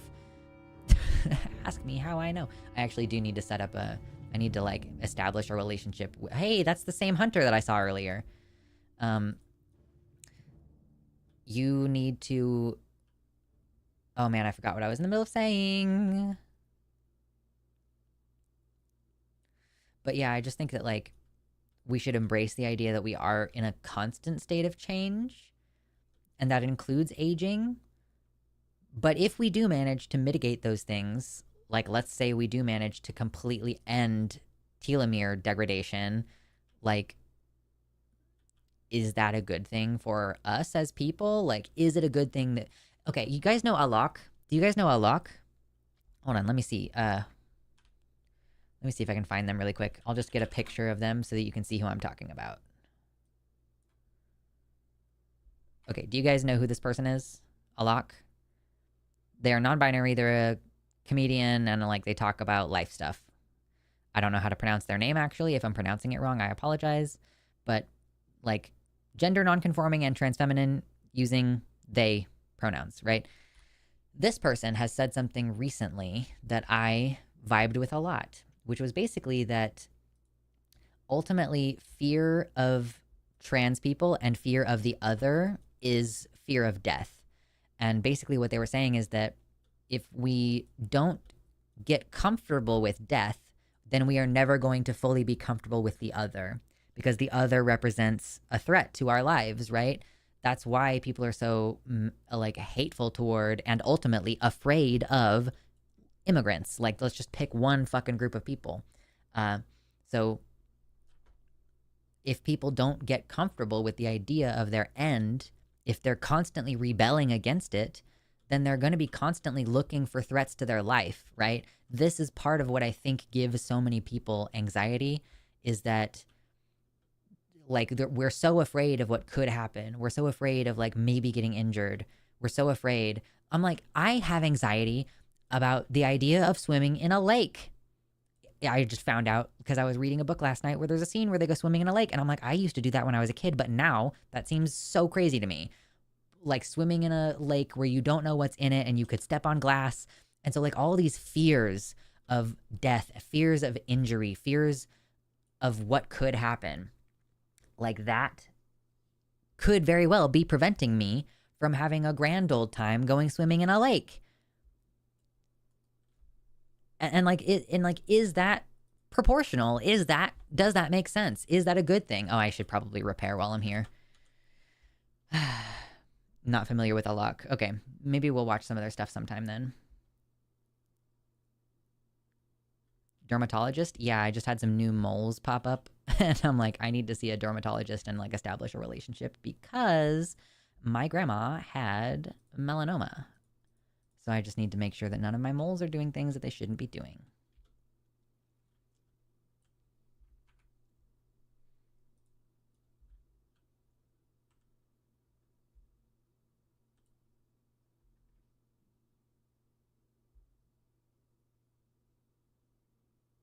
I loved doing Horde deep run raids. Just get a bunch of people together, run through Ironforge. Yeah.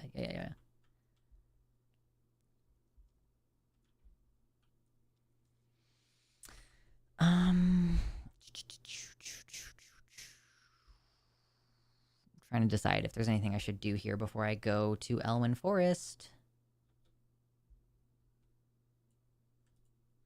I love that this is the guy that, like, basically everybody goes and sells stuff to in the trade district.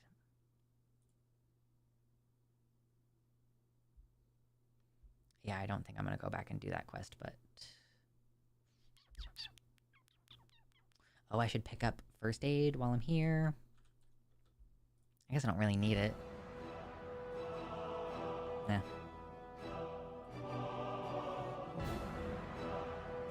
Oh, we are so close to 69 likes. I'm kind of surprised that this got anywhere close.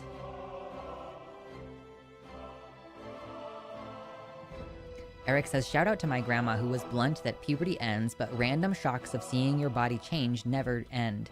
If I don't like something when I'm old, can get work done. Have fun with my body, you know? Sure, yeah. I do think that that's an important thing to teach people, that we don't teach people. Because, yeah, I do think we end up with this idea that if we just do the right things, then we can remain in our perfect peak 20s body forever. And, like, that's just not realistic. And it's uncomfortable to be confronted by that. Like, I have been skinny my entire life. I'm blessed with those genetics. But I am getting fat for the first time in my life. Like, I weigh 30 pounds more than what I would like to weigh. And that's not muscle. Like, that's, I've gained, like, 30 pounds over the last, or I guess, like, 25 pounds or so over the last 2-ish years. Which feels like a lot. Like, it feels like a big change. It feels like a big difference. And my clothes don't fit the same, and my ass is big enough that I'm, like, bumping into stuff that I didn't used to. And I'm, like, you know, not aware of my body in that way, that, like, if you get really tall really fast, you might hit your head against stuff. And it fucks you up, like, even as a skinny person, even as a lifelong skinny person, that fat phobia can still, you know, like, often I don't eat until the afternoon because I'm doing this, like, you know, if you skip breakfast and you don't eat until the afternoon, then you're, like, burning more fat in the morning because of how the human metabolism works, basically. And, like, my heart condition that I have is better to deal with if I have eaten. So I'm like, because I don't like that I have body fat, I am starving myself in the mornings. Not like starving, you know, I'm using inflammatory language on purpose, but I'm starving myself in the mornings because I don't like that I have body fat. Oh, hey, the Dark Moon Fair. That's cool. I don't really think I can mess with any of this on this character. I would need to come back on my main. But yeah, I mean, these things harm you even if you are outside of that paradigm. Like, I'm not fat. Even now, weighing the most I've ever weighed in my entire life, I'm not fat. And yet, I still feel like I don't really want to take pictures for Fansly, because I don't feel sexy enough to take pictures for Fansly because I have fucking 25 pounds of body fat. It's not good. Like, it's not good for our reluctance to just to have a normal body of a 30-year-old person. Like, I have a normal body of a 30-year-old. I weigh like 150 pounds or 160, something around there. And like, I am a healthy person in this weight range. And yet I am desperate mentally to be the same weight, like the same weight that I was when I was 25.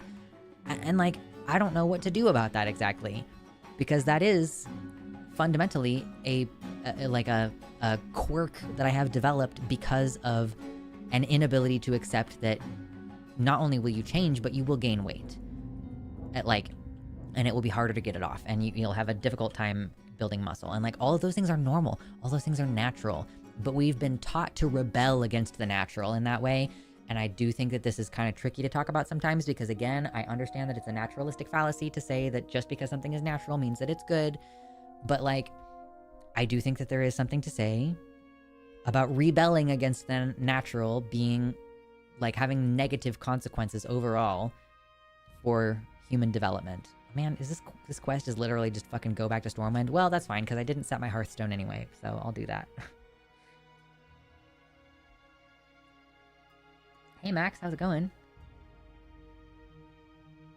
Would you like to see our confrontation with the conservative radio host? Sure, I suppose. I guess we could listen to it. It's hard to moderate fat because everyone is unique and your metabolism is always changing. So what you gonna do? Yeah, exactly. Like, be focused on other health things is basically like, I am starting to work out recently, but I'm doing it because I'm like, okay, I need to do cardio because my heart needs to be healthier. And I want to have bigger shoulder muscles. So I will do some things to make that happen. And maybe I will consequentially lose weight because the more muscle you have, the more metabolism you have. But I'm trying not to focus on it as a weight or even a body fat problem because I'm going to gain weight if I put on muscle, right? That's normal. Muscle weighs more than fat. But yeah, it's crazy how we get spun up in these things. We think, I guess I always thought, I'm like, I'm a skinny person. I'm not really impacted by fat phobia. But we are. And I understand too that it's tricky. If I was like in a group of people and some of them were fat people who like they've experienced that for a while in their lives, you know, especially if you were fat as a child. Obviously, I don't want to speak over that experience because that is a unique experience. It's a uniquely negative experience. But it's like white people are negatively impacted by racism. I'm negatively impacted by the fact that my cultural history has been reduced to I'm a white person instead of being like, yeah, my family is from this area of Germany or something that I could point back to. Like it's like a way in which racism harms a white person. It is not the same and it is not nearly as bad. So as a skinny person, I'm like, I am not as badly affected by fat phobia, but it is still negatively impacting me. It is still like impacting my ability to deal with my health problems in a way that is actually healthy. I start spiraling when I think about how much fat phobia is enshrined within trans spaces. Yeah, I do find it kind of interesting.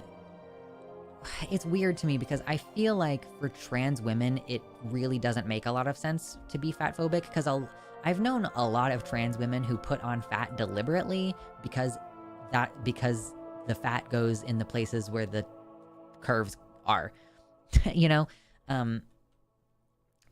So it has always struck me as a little odd to have that, but you know, it exists. Like you cannot deny it. Can't deny it, can't pretend, just thought you were the one. Fat phobia.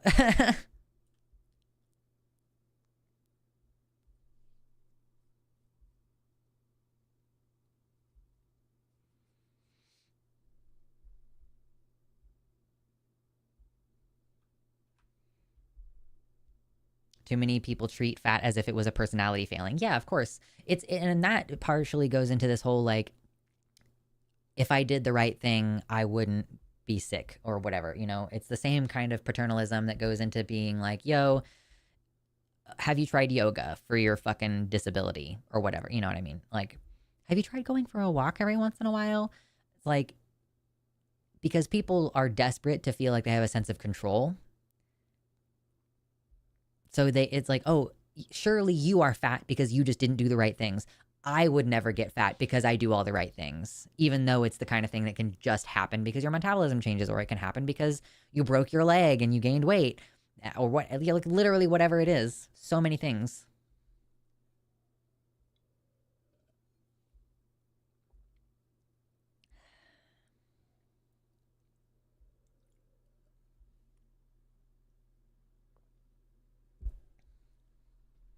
What people need to do, Kitty says, what people need to do is listen to their bodies. Stop eating when you are not hungry, not when you are full. Make sure you are doing something like taking a 1 mile walk daily. You will find your healthy weight, and as long as you have good mobility, you aren't unhealthy. So fat phobia affects you the same way that homelessness is used to keep poor and middle class people afraid and going to work. If you fix homelessness, people are less afraid and more likely to ask for general decent work conditions. That's fucking true. Yeah, I do think people should be listening to their bodies more. Like there's this intuitive eating thing that I've seen recommended, and I'm trying to do a little bit more of that. Wait, this quest is not going to be where it is on my map. Speak with Grimand Elmore in the Dwarven District. Okay. Yeah. So yeah, I guess fat phobia exists as a way of threatening me into complying with a fat phobic set of expectations. I think that's a completely fair way to phrase that, or way to put it. I'm gonna see if I can. We're about to start doing a new thing on the line where we do like these little panel show things, and one of them is about fat phobia, and I was kind of hesitant to get on it, but I might be like, hey, I know that this is not maybe my lane, and it's okay if nobody wants me on this panel, but like, as a person who's been thin my whole life, like, I just want to discuss how that also impacts other people who are not fat, like, that this is insidious and harmful even to people that it doesn't intend to target, seemingly. Yeah. Do you mind if I was going to click that. Do you mind if we just listen to it? There's a 2-part. So we've got this one part and then there's part 2. Wow, this looks like it's going to have trash garbage audio quality. I didn't know that you were going to talk to this person in person. I thought that it was going to be like an event online, which would make it have better audio quality. Let's see.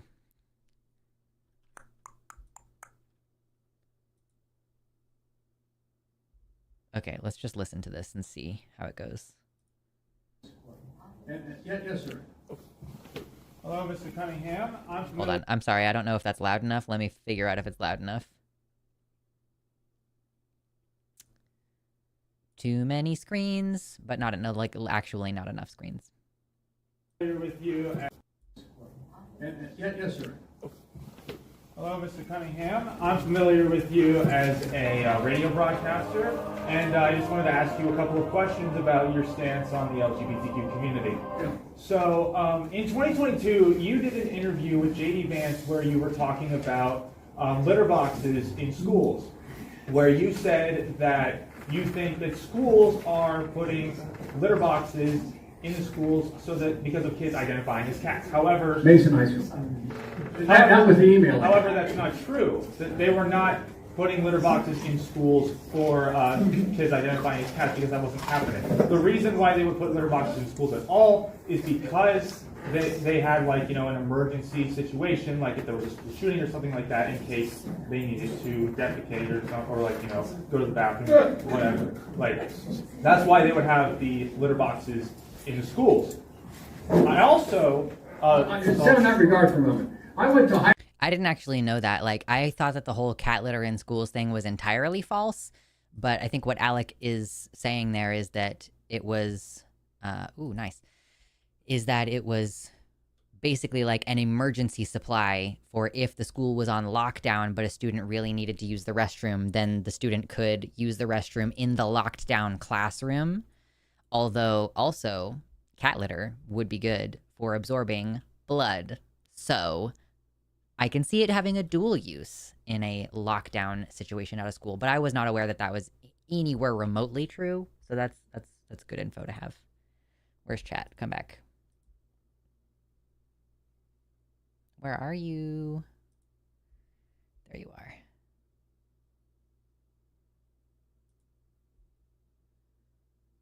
Oh, and this is Max who's speaking. Cool. Okay, we'll continue to listen to this now. High school, when we had drills about the nuclear missiles here in October of 1962, and the principals didn't put litter boxes in the hallway, fearing students are about to die, going to go to the bathroom in their pants. Okay, but are they putting litter boxes in schools because kids are identifying as cats? Yes or no? Not to my knowledge. So why did you promote that idea that they are? Because I received an email from a Mason parent. I've never been at Mason High School. I got an email that I identified from a parent who said that was going on. Yeah, but like, don't you think it's a good idea to maybe fact check that to make sure that it's accurate before you... Max, yeah, but do you like maybe think it's a good idea to fact check that before repeating it? promote that idea? Well, Because it's talk radio. In other words, if a caller says something, I don't immediately fact check them to say, okay, I don't have that capacity. okay, but you do understand that you have a lot of people watching you and they could be deceived into believing things. All right, I'm going to go ahead and cut this off. Yes. Yeah. Sorry, this is a non-debate here. Why don't you just Please. Oh, that's fine. Can I go next? So my question has to do with your stance on the Freedom in Women's, the Fairness in Women's Sports Act. The Fairness in Women's Sports Act would allow genital inspections on our young girls. Is that okay with you? Would you like genital inspections, sir? Do you guys? Oh, I thought we were about free speech here. Oh, wow. That's fucking hilarious. I love Alec. He's funny. Here's part 2. Next, so my question has to do with your stance on the Freedom in Women's, Fairness in Women's Sports Act. The Fairness in Women's Sports Act would allow genital inspections on our young girls. Is that okay with you? Would you like genital inspections, sir? Do you guys? Oh, I thought we were about free speech here. Do we not like free speech? I'm so sorry. Listen, hey, I thought we were about free speech here, guys. I guess not. I guess not. Bill, hey, can I send you a message or something to get that question answered? Is that okay? Goodbye. Goodbye. Say hello to YouTube. see you one want to be. Bye, guys. I thought we were about free speech, but okay. I thought that the Republican Party was about free speech. I'm sorry. That's my mistake. Bye, guys. Later. You did great. Private organization, the first thing is on the block.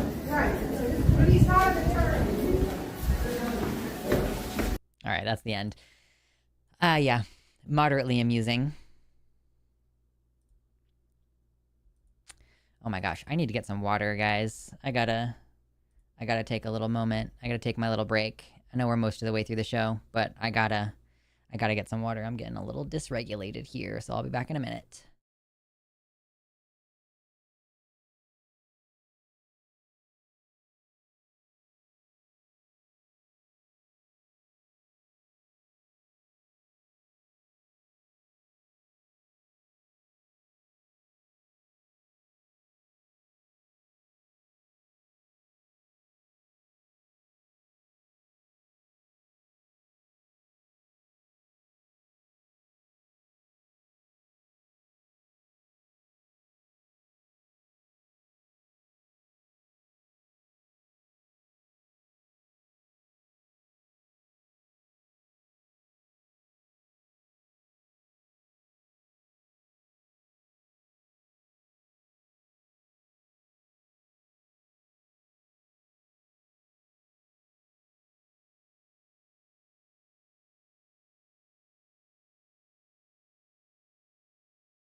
Okay, I'm back. Hello.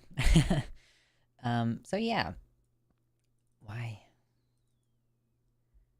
I don't know why it does this. That's very strange. My Streamlabs window likes to change size on me randomly. It's quite interesting. Anyway, yeah, I mean, the expectation that these people are going to answer your questions honestly, like, I don't know how I feel about this whole, like, hey, say hello to YouTube thing. Like, obviously, I like Alec. He's a cool dude. He's like an ally. He's chill. But I don't know what is the point of that. Like, what is the point of that conversation? Like, what were you trying to do? I don't know. Like, probably was fun at the very minimum.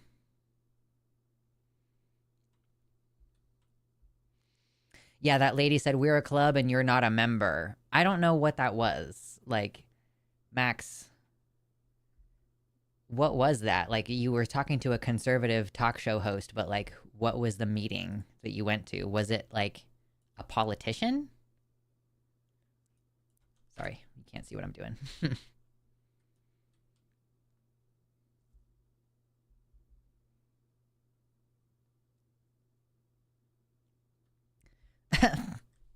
I missed this earlier in YouTube chat. Eric said, it's really funny to me how many people I hear hear that I have EDS and say, oh, you should do yoga. Ma'am, my doctor kicked me out of yoga because I was way overbending. My yoga teacher helped me get diagnosed. No. I don't know if I have EDS or not. I'm like really inflexible in some ways. Like maybe this is a trauma thing, but like my posterior chain, like if I'm trying to touch my toes, my entire posterior chain is like bricked up. It's like bricked up, but that's my elbow. Just, do you see that my elbow is like bent backwards a little bit? So I clearly have some indications of a connective tissue problem, but just I don't have a lot of the like some of the very clear markers that you're supposed to have.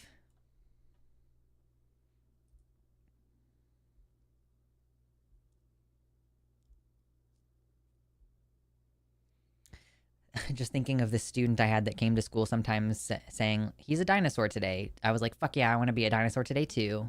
Nice. Okay, what am I doing? No take candle. Got it. That's what we're doing.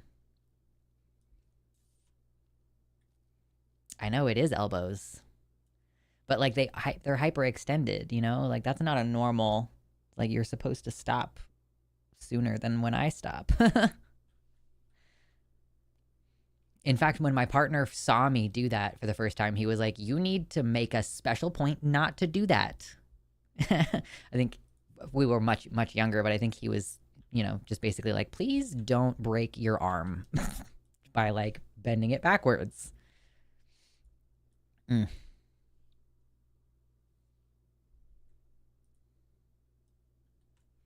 Ooh, my birthday's coming up soon. You guys, my birthday's at the end of the month, and I'm about to be really annoying about it. You can have hypermobility without having EDS. Yeah, but I'm saying, like, I don't even tick most of the boxes for hypermobility. Like, I can't do this, like, touching your thumb to your arm thing. Like, I can't do that. I don't know. I just started watching a video where they discuss the connection between ADHD and hypermobility. It'll be interesting to see what they say. I'm kind of wondering if a lot of these traits share like a chromosome. Like my friend has Crohn's disease, and she also has a lot of other issues that are caused by the same chromosomal anomaly, essentially. And so we see so much overlap with like autism, ADHD, hypermobility, and transness or queerness. Oh, yep, okay. That I'm curious if there's something about it operating on the same thing, like operating on the same chromosome or the same gene or something. I can't conclusively say, but I'm just saying that there seems to be some kind of like really intense overlap. And also it's not even just trans people too, it's queer people too. Like I know a couple of cisgender lesbians who have similar hypermobility and autism ADHD type things. So that is just curious. Yeah, everyone I know with EDS is queer. Right, yeah, literally. Not every queer I know has EDS, but like a lot of the people I know with EDS are like either trans or gay or something.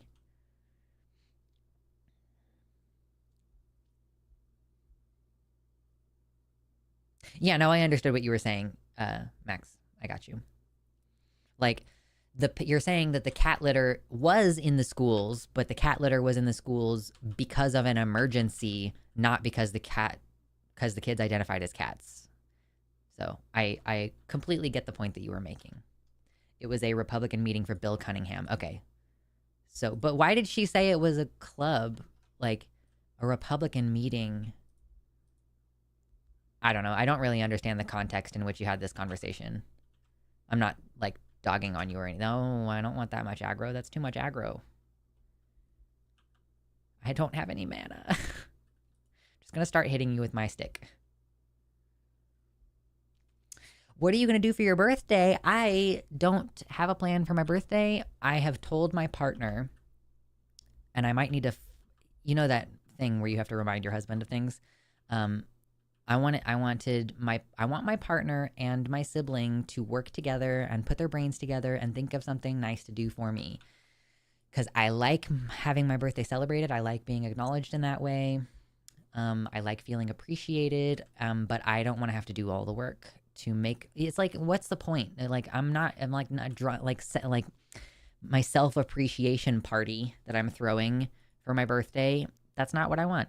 So I am gonna get in touch and be like, yo, these are the things that I would like you to do for my birthday. Can you please?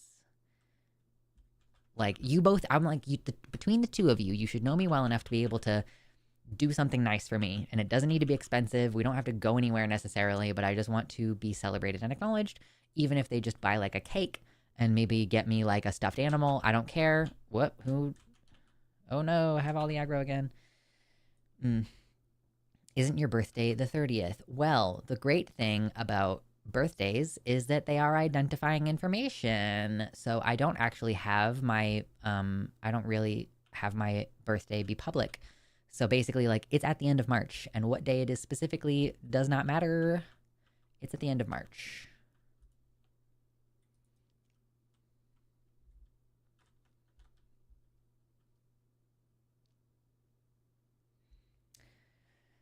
Eric in the YouTube chat says there is overlap with EDS and autism to the point that autism and hypermobility is a cue. So if someone has autism and a little bit of hypermobility, that's a cue for doctors to investigate potential EDS. And there are apparently several genes suspected to, in various conditions, trigger these things to all overlap, and it's definitely a thing. Okay, cool. Maybe we don't know what the gene is, but we do know that there is a gene. Sadly, I'll probably be out of the country, so happy birthday in advance. Thank you. No worries. I think I need something in here, right?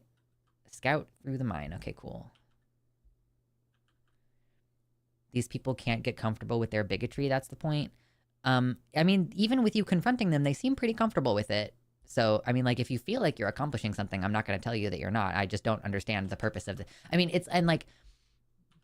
I'm like, are you going to a meeting? Is this a public meeting for... Is it like a town hall? Are you trying to recreate the town hall energy?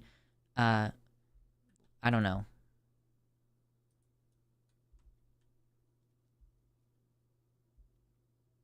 I think roughly 30% of trans people are estimated to be autistic. I think it's the free thinking. Well, yeah, it's like, which direction does that go? Does being autistic cause people to be trans, or is something about being trans causing people to be autistic? Or like, are autistic people too dumb and incapable of self-reflection that they are just mistakenly thinking that they are trans? Like, what is the connection? Obviously, my personal opinion on this has been that autistic people don't care about the rules. So if we experience gender dysphoria, I think we are more likely to do something about it. Because it's like, well, is there a good reason for me to not transition? I don't really understand the rules that are stating that I'm not allowed to. I think that's bullshit, and it doesn't make any sense. So it's probably that, like, there probably are more trans people that exist but who are unable to recognize that about themselves because they are not neurodivergent. I don't know why I found that so funny while I was in the middle of saying it, but I found it funny. It's like skill issue. You're just not neurodivergent enough to accept yourself as trans.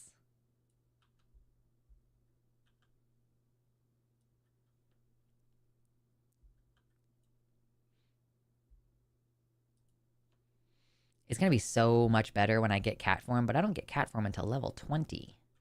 I'm doing all this shit over again. I literally just did all of this on a different character like 5 months ago.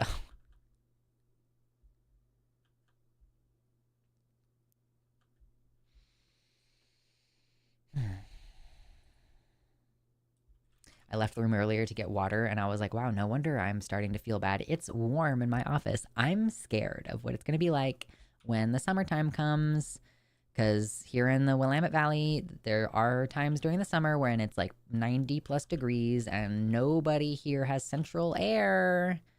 There's no central air conditioning here. Not one single place ever. It's probably not true, but...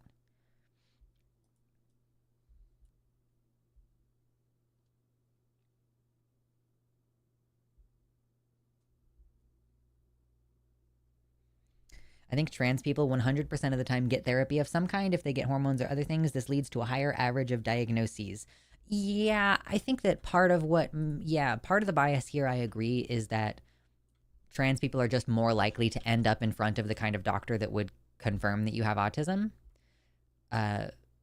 But I also do suspect that there is a higher prevalence of autism within the trans community, again, for the reasons that I have stated already, that trans people just don't, or autistic people just don't give a fuck about the rules they're supposed to be following unless there's a good reason for the rules. And if there's not a good reason for the rules, we straight up will not follow them.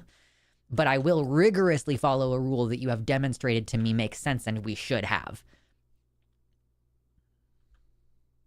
You got to buy a window unit. No, I know. But I'm like, a window unit is going to be loud, so I'm going to have to crank it and cool off my office and be cold in my office and then turn it off so that I can stream my show.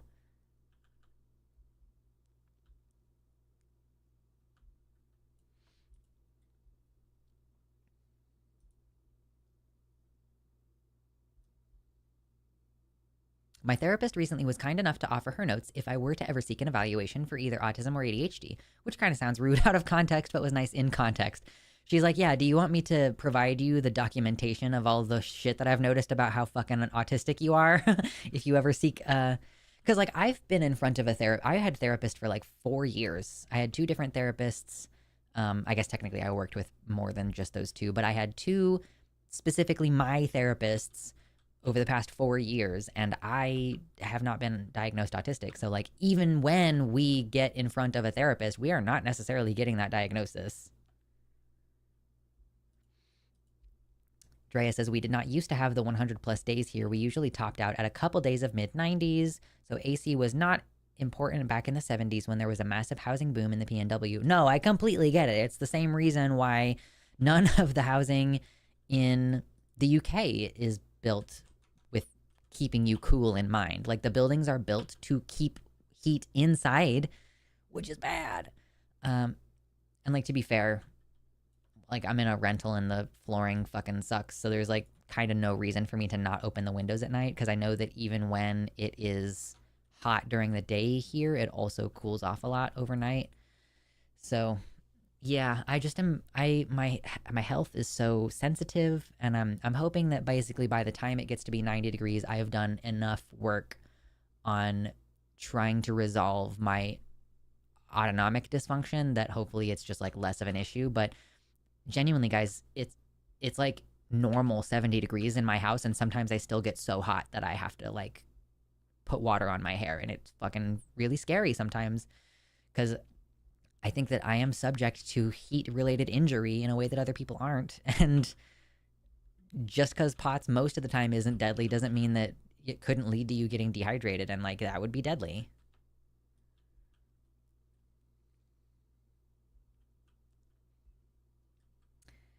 Katie says we have lost at least 10 to 20 older people per year the last 4 summers. They were not ready for it to get warm, even though it happened slowly. Frogs boiled and stuff. Yeah, that's... I always like a towel dunked in water to cool off. Oh, I've done that before. I'll get a towel wet, or like a hand towel or a wash rag, and I'll put it around my neck, and I'll use it to dab my face and stuff. My hands are very cold. I have bad circulation, so my hands will be cold, and I'll use my hands to cool down my face. You'll see me do this during tachys sometimes, and I feel like it looks like I'm emoting in a way that I'm not actually, but I just get hot during tachys. So I'm just cooling myself down a little bit because my face gets all hot and red and my neck gets all hot and red.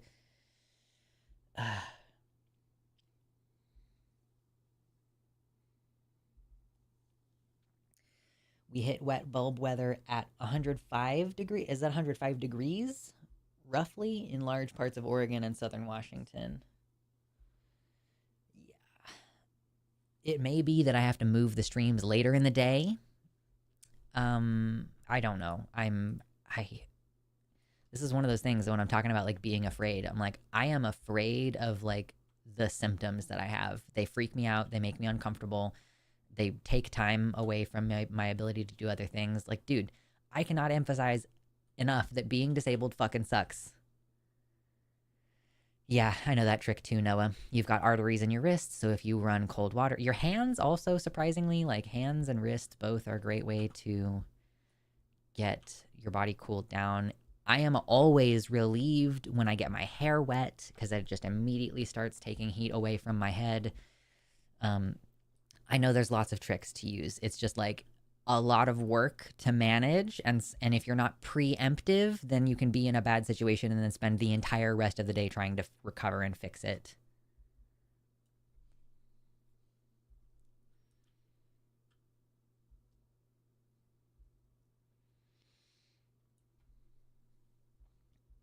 I had no idea I was autistic until 7 people independently, including my therapist, told me that I had a hard case of the tism. True. It does sneak up on you like that. I was diagnosed autistic at the age of 5. I feel like that's real early. I'm like, I don't even know how that happened. I wish I had my res, or I would res this person. Who is this? Who are you? What even is that? I can't even tell what race this person is. That's racist. Anyway.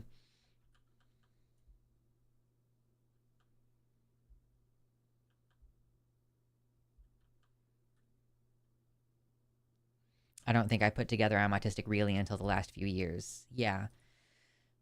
I remember my stepmom. My stepmom sent me something. I was still a teenager. She sent me a graphic that was like, here are a bunch of ways that autism presents in females that's different to how autism presents in males.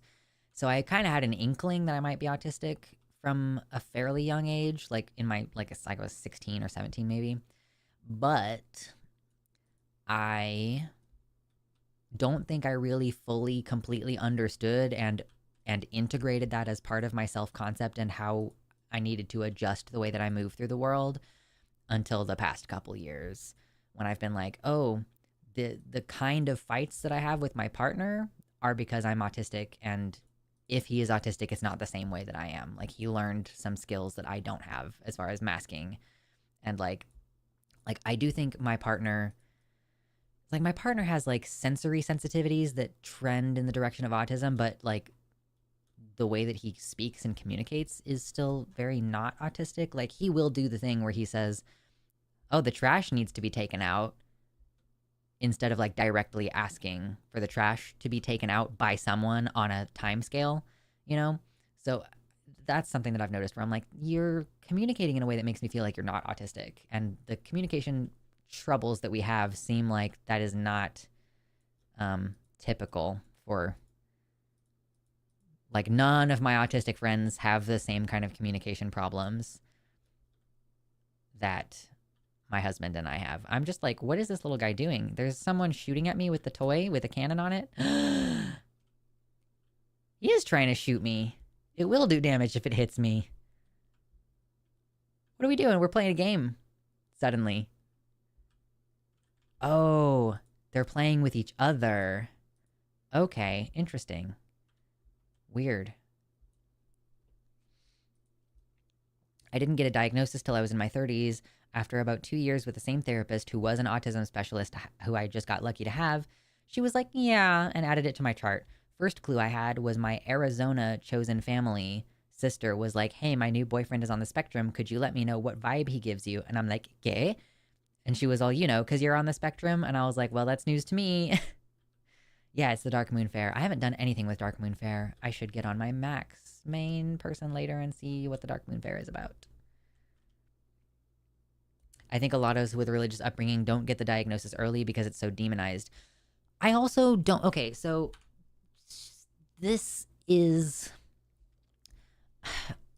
I have a couple of things that I am not diagnosed with, but I know that I have them, right? I know that I have POTS or like a obviously related dysautonomia, even though like certain things don't fit perfectly or whatever. Like the way that you treat POTS, I treat my body and I feel better when I use those tricks, right? Same with autism. Like what is the purpose of seeking an official diagnosis, right? Typically, the purpose of seeking an official diagnosis actually, and so there's a misconception because people think that the purpose of diagnosis is to have an official person confirm that you have that thing, right? That's why people get so upset. They're like, you can't just say you're autistic, and you're taking, you're doing stolen valor from actual autistic people. But that's not the purpose of getting a diagnosis. The purpose of getting a diagnosis is to access services or treatment. So with POTS, there's kind of no formalized treatment plan. It's a bunch of lifestyle changes, like exercising in a certain way or drinking more water or changing how many meals you eat in a day or whatever. A bunch of lifestyle stuff like that. I don't need an official POTS diagnosis, although my doctor agrees with me that I probably have POTS based on my symptoms. I just haven't ever had a tilt table test, which you are technically supposed to do if you want to have it officially confirmed. But I don't need that because I'm not going to need any other medical treatment. If I do need more medical treatment, then sure, I might get an official diagnosis or at least to confirm that it's not something else. But with autism, why do I need a diagnosis? What am I going to do with a diagnosis of autism? I think that at this point in my life, a diagnosis of autism is only going to lend itself to me getting put in a camp or something. Or people who are autistic will be considered unfit parents and have their kids taken away. And I don't have any kids yet, but maybe someday we'll adopt. I don't know. And I don't want it to be you're unfit to be a parent because you're diagnosed autistic. I just, I don't really see a point in paying all this money to get a diagnosis if it's not going to help me. And I think that the way that it works with disability is that you need to have one disability that impacts you, but I have 3 disabilities that impact me. And I don't know if it would even be possible for, it's okay, I have, let's say autism, ADHD, and POTS. Let's say I get those 3 diagnoses. What am I going to do with that? I just, is that going to let me get disability benefits if I have 3 relatively mild disabilities that when you add them all together are a dramatic nerf on my ability to hold down a job? I don't know. I've just kind of given up on the idea that I'm going to get any help for my disorders. I'm just kind of trying to remain as functional as I can and treat my symptoms at home where possible and develop routines.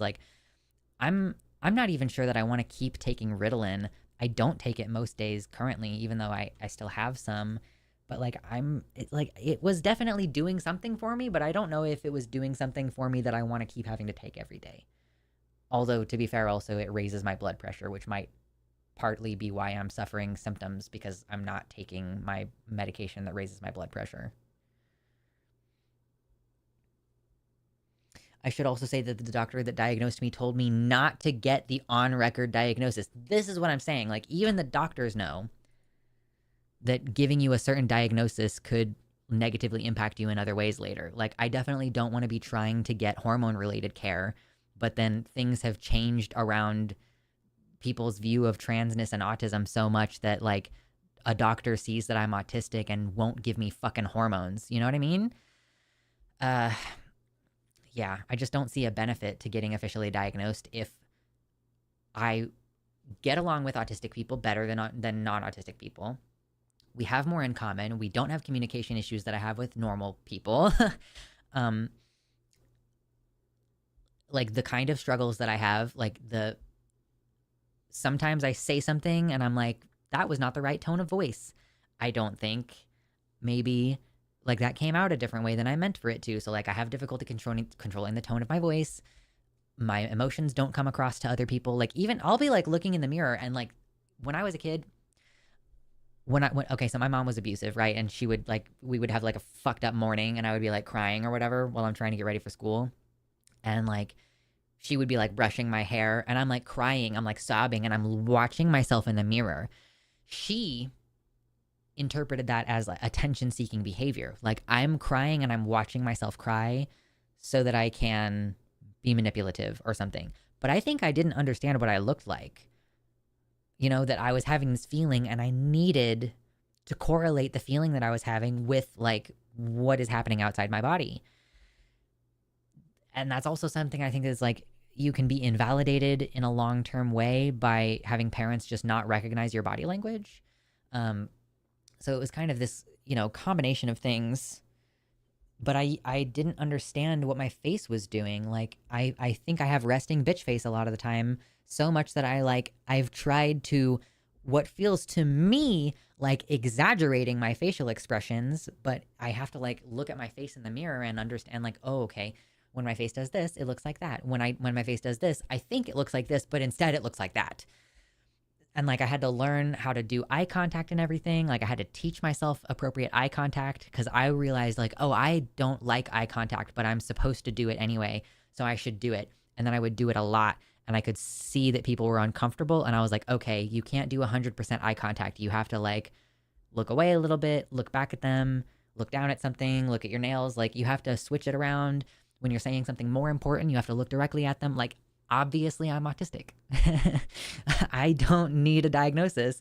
I know through the overwhelming amount of evidence that I have that I am autistic. So I feel comfortable with that. I don't feel like I need to validate that externally.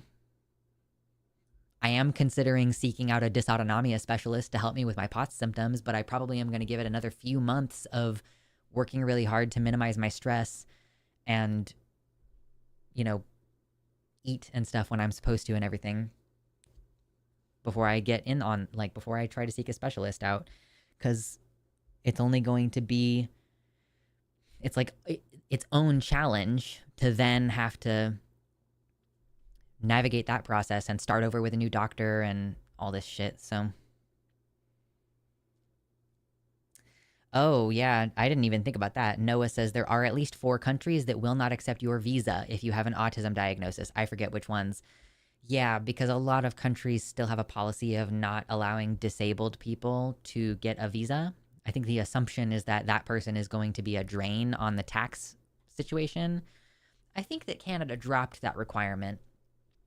My friend who has Crohn's actually lobbied personally to, I don't know if it was specifically directly to Trudeau or if it was to someone who works with Trudeau, but was basically like, yeah, I'm a disabled Canadian and I don't think it's fair that people can't enter this country if they are disabled, because I'm disabled and I still work hard. I still go to college. Like, just because someone is disabled doesn't mean that they are not going to contribute to Canada's GDP. We should still let people in. So I am under the impression that Canada has waived or reduced the we automatically reject people who are disabled thing. Excuse me. Oh my God, burpee.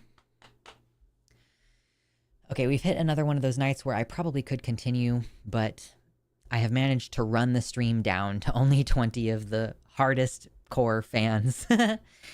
Thank you so much for hanging out with me for the past few hours. I've had a fun time. I look forward to continuing to do unstructured Wednesday streams look forward to your weekly politics update on Sunday, and I will be on Takis tomorrow. I think, yeah, I will be on Takis tomorrow with Ben, if Ben is there. Dr. Ben. He has not indicated that he will not. I'm gonna message him after this and be like, hey, are you sure? You cannot get rid of me so easily. I know.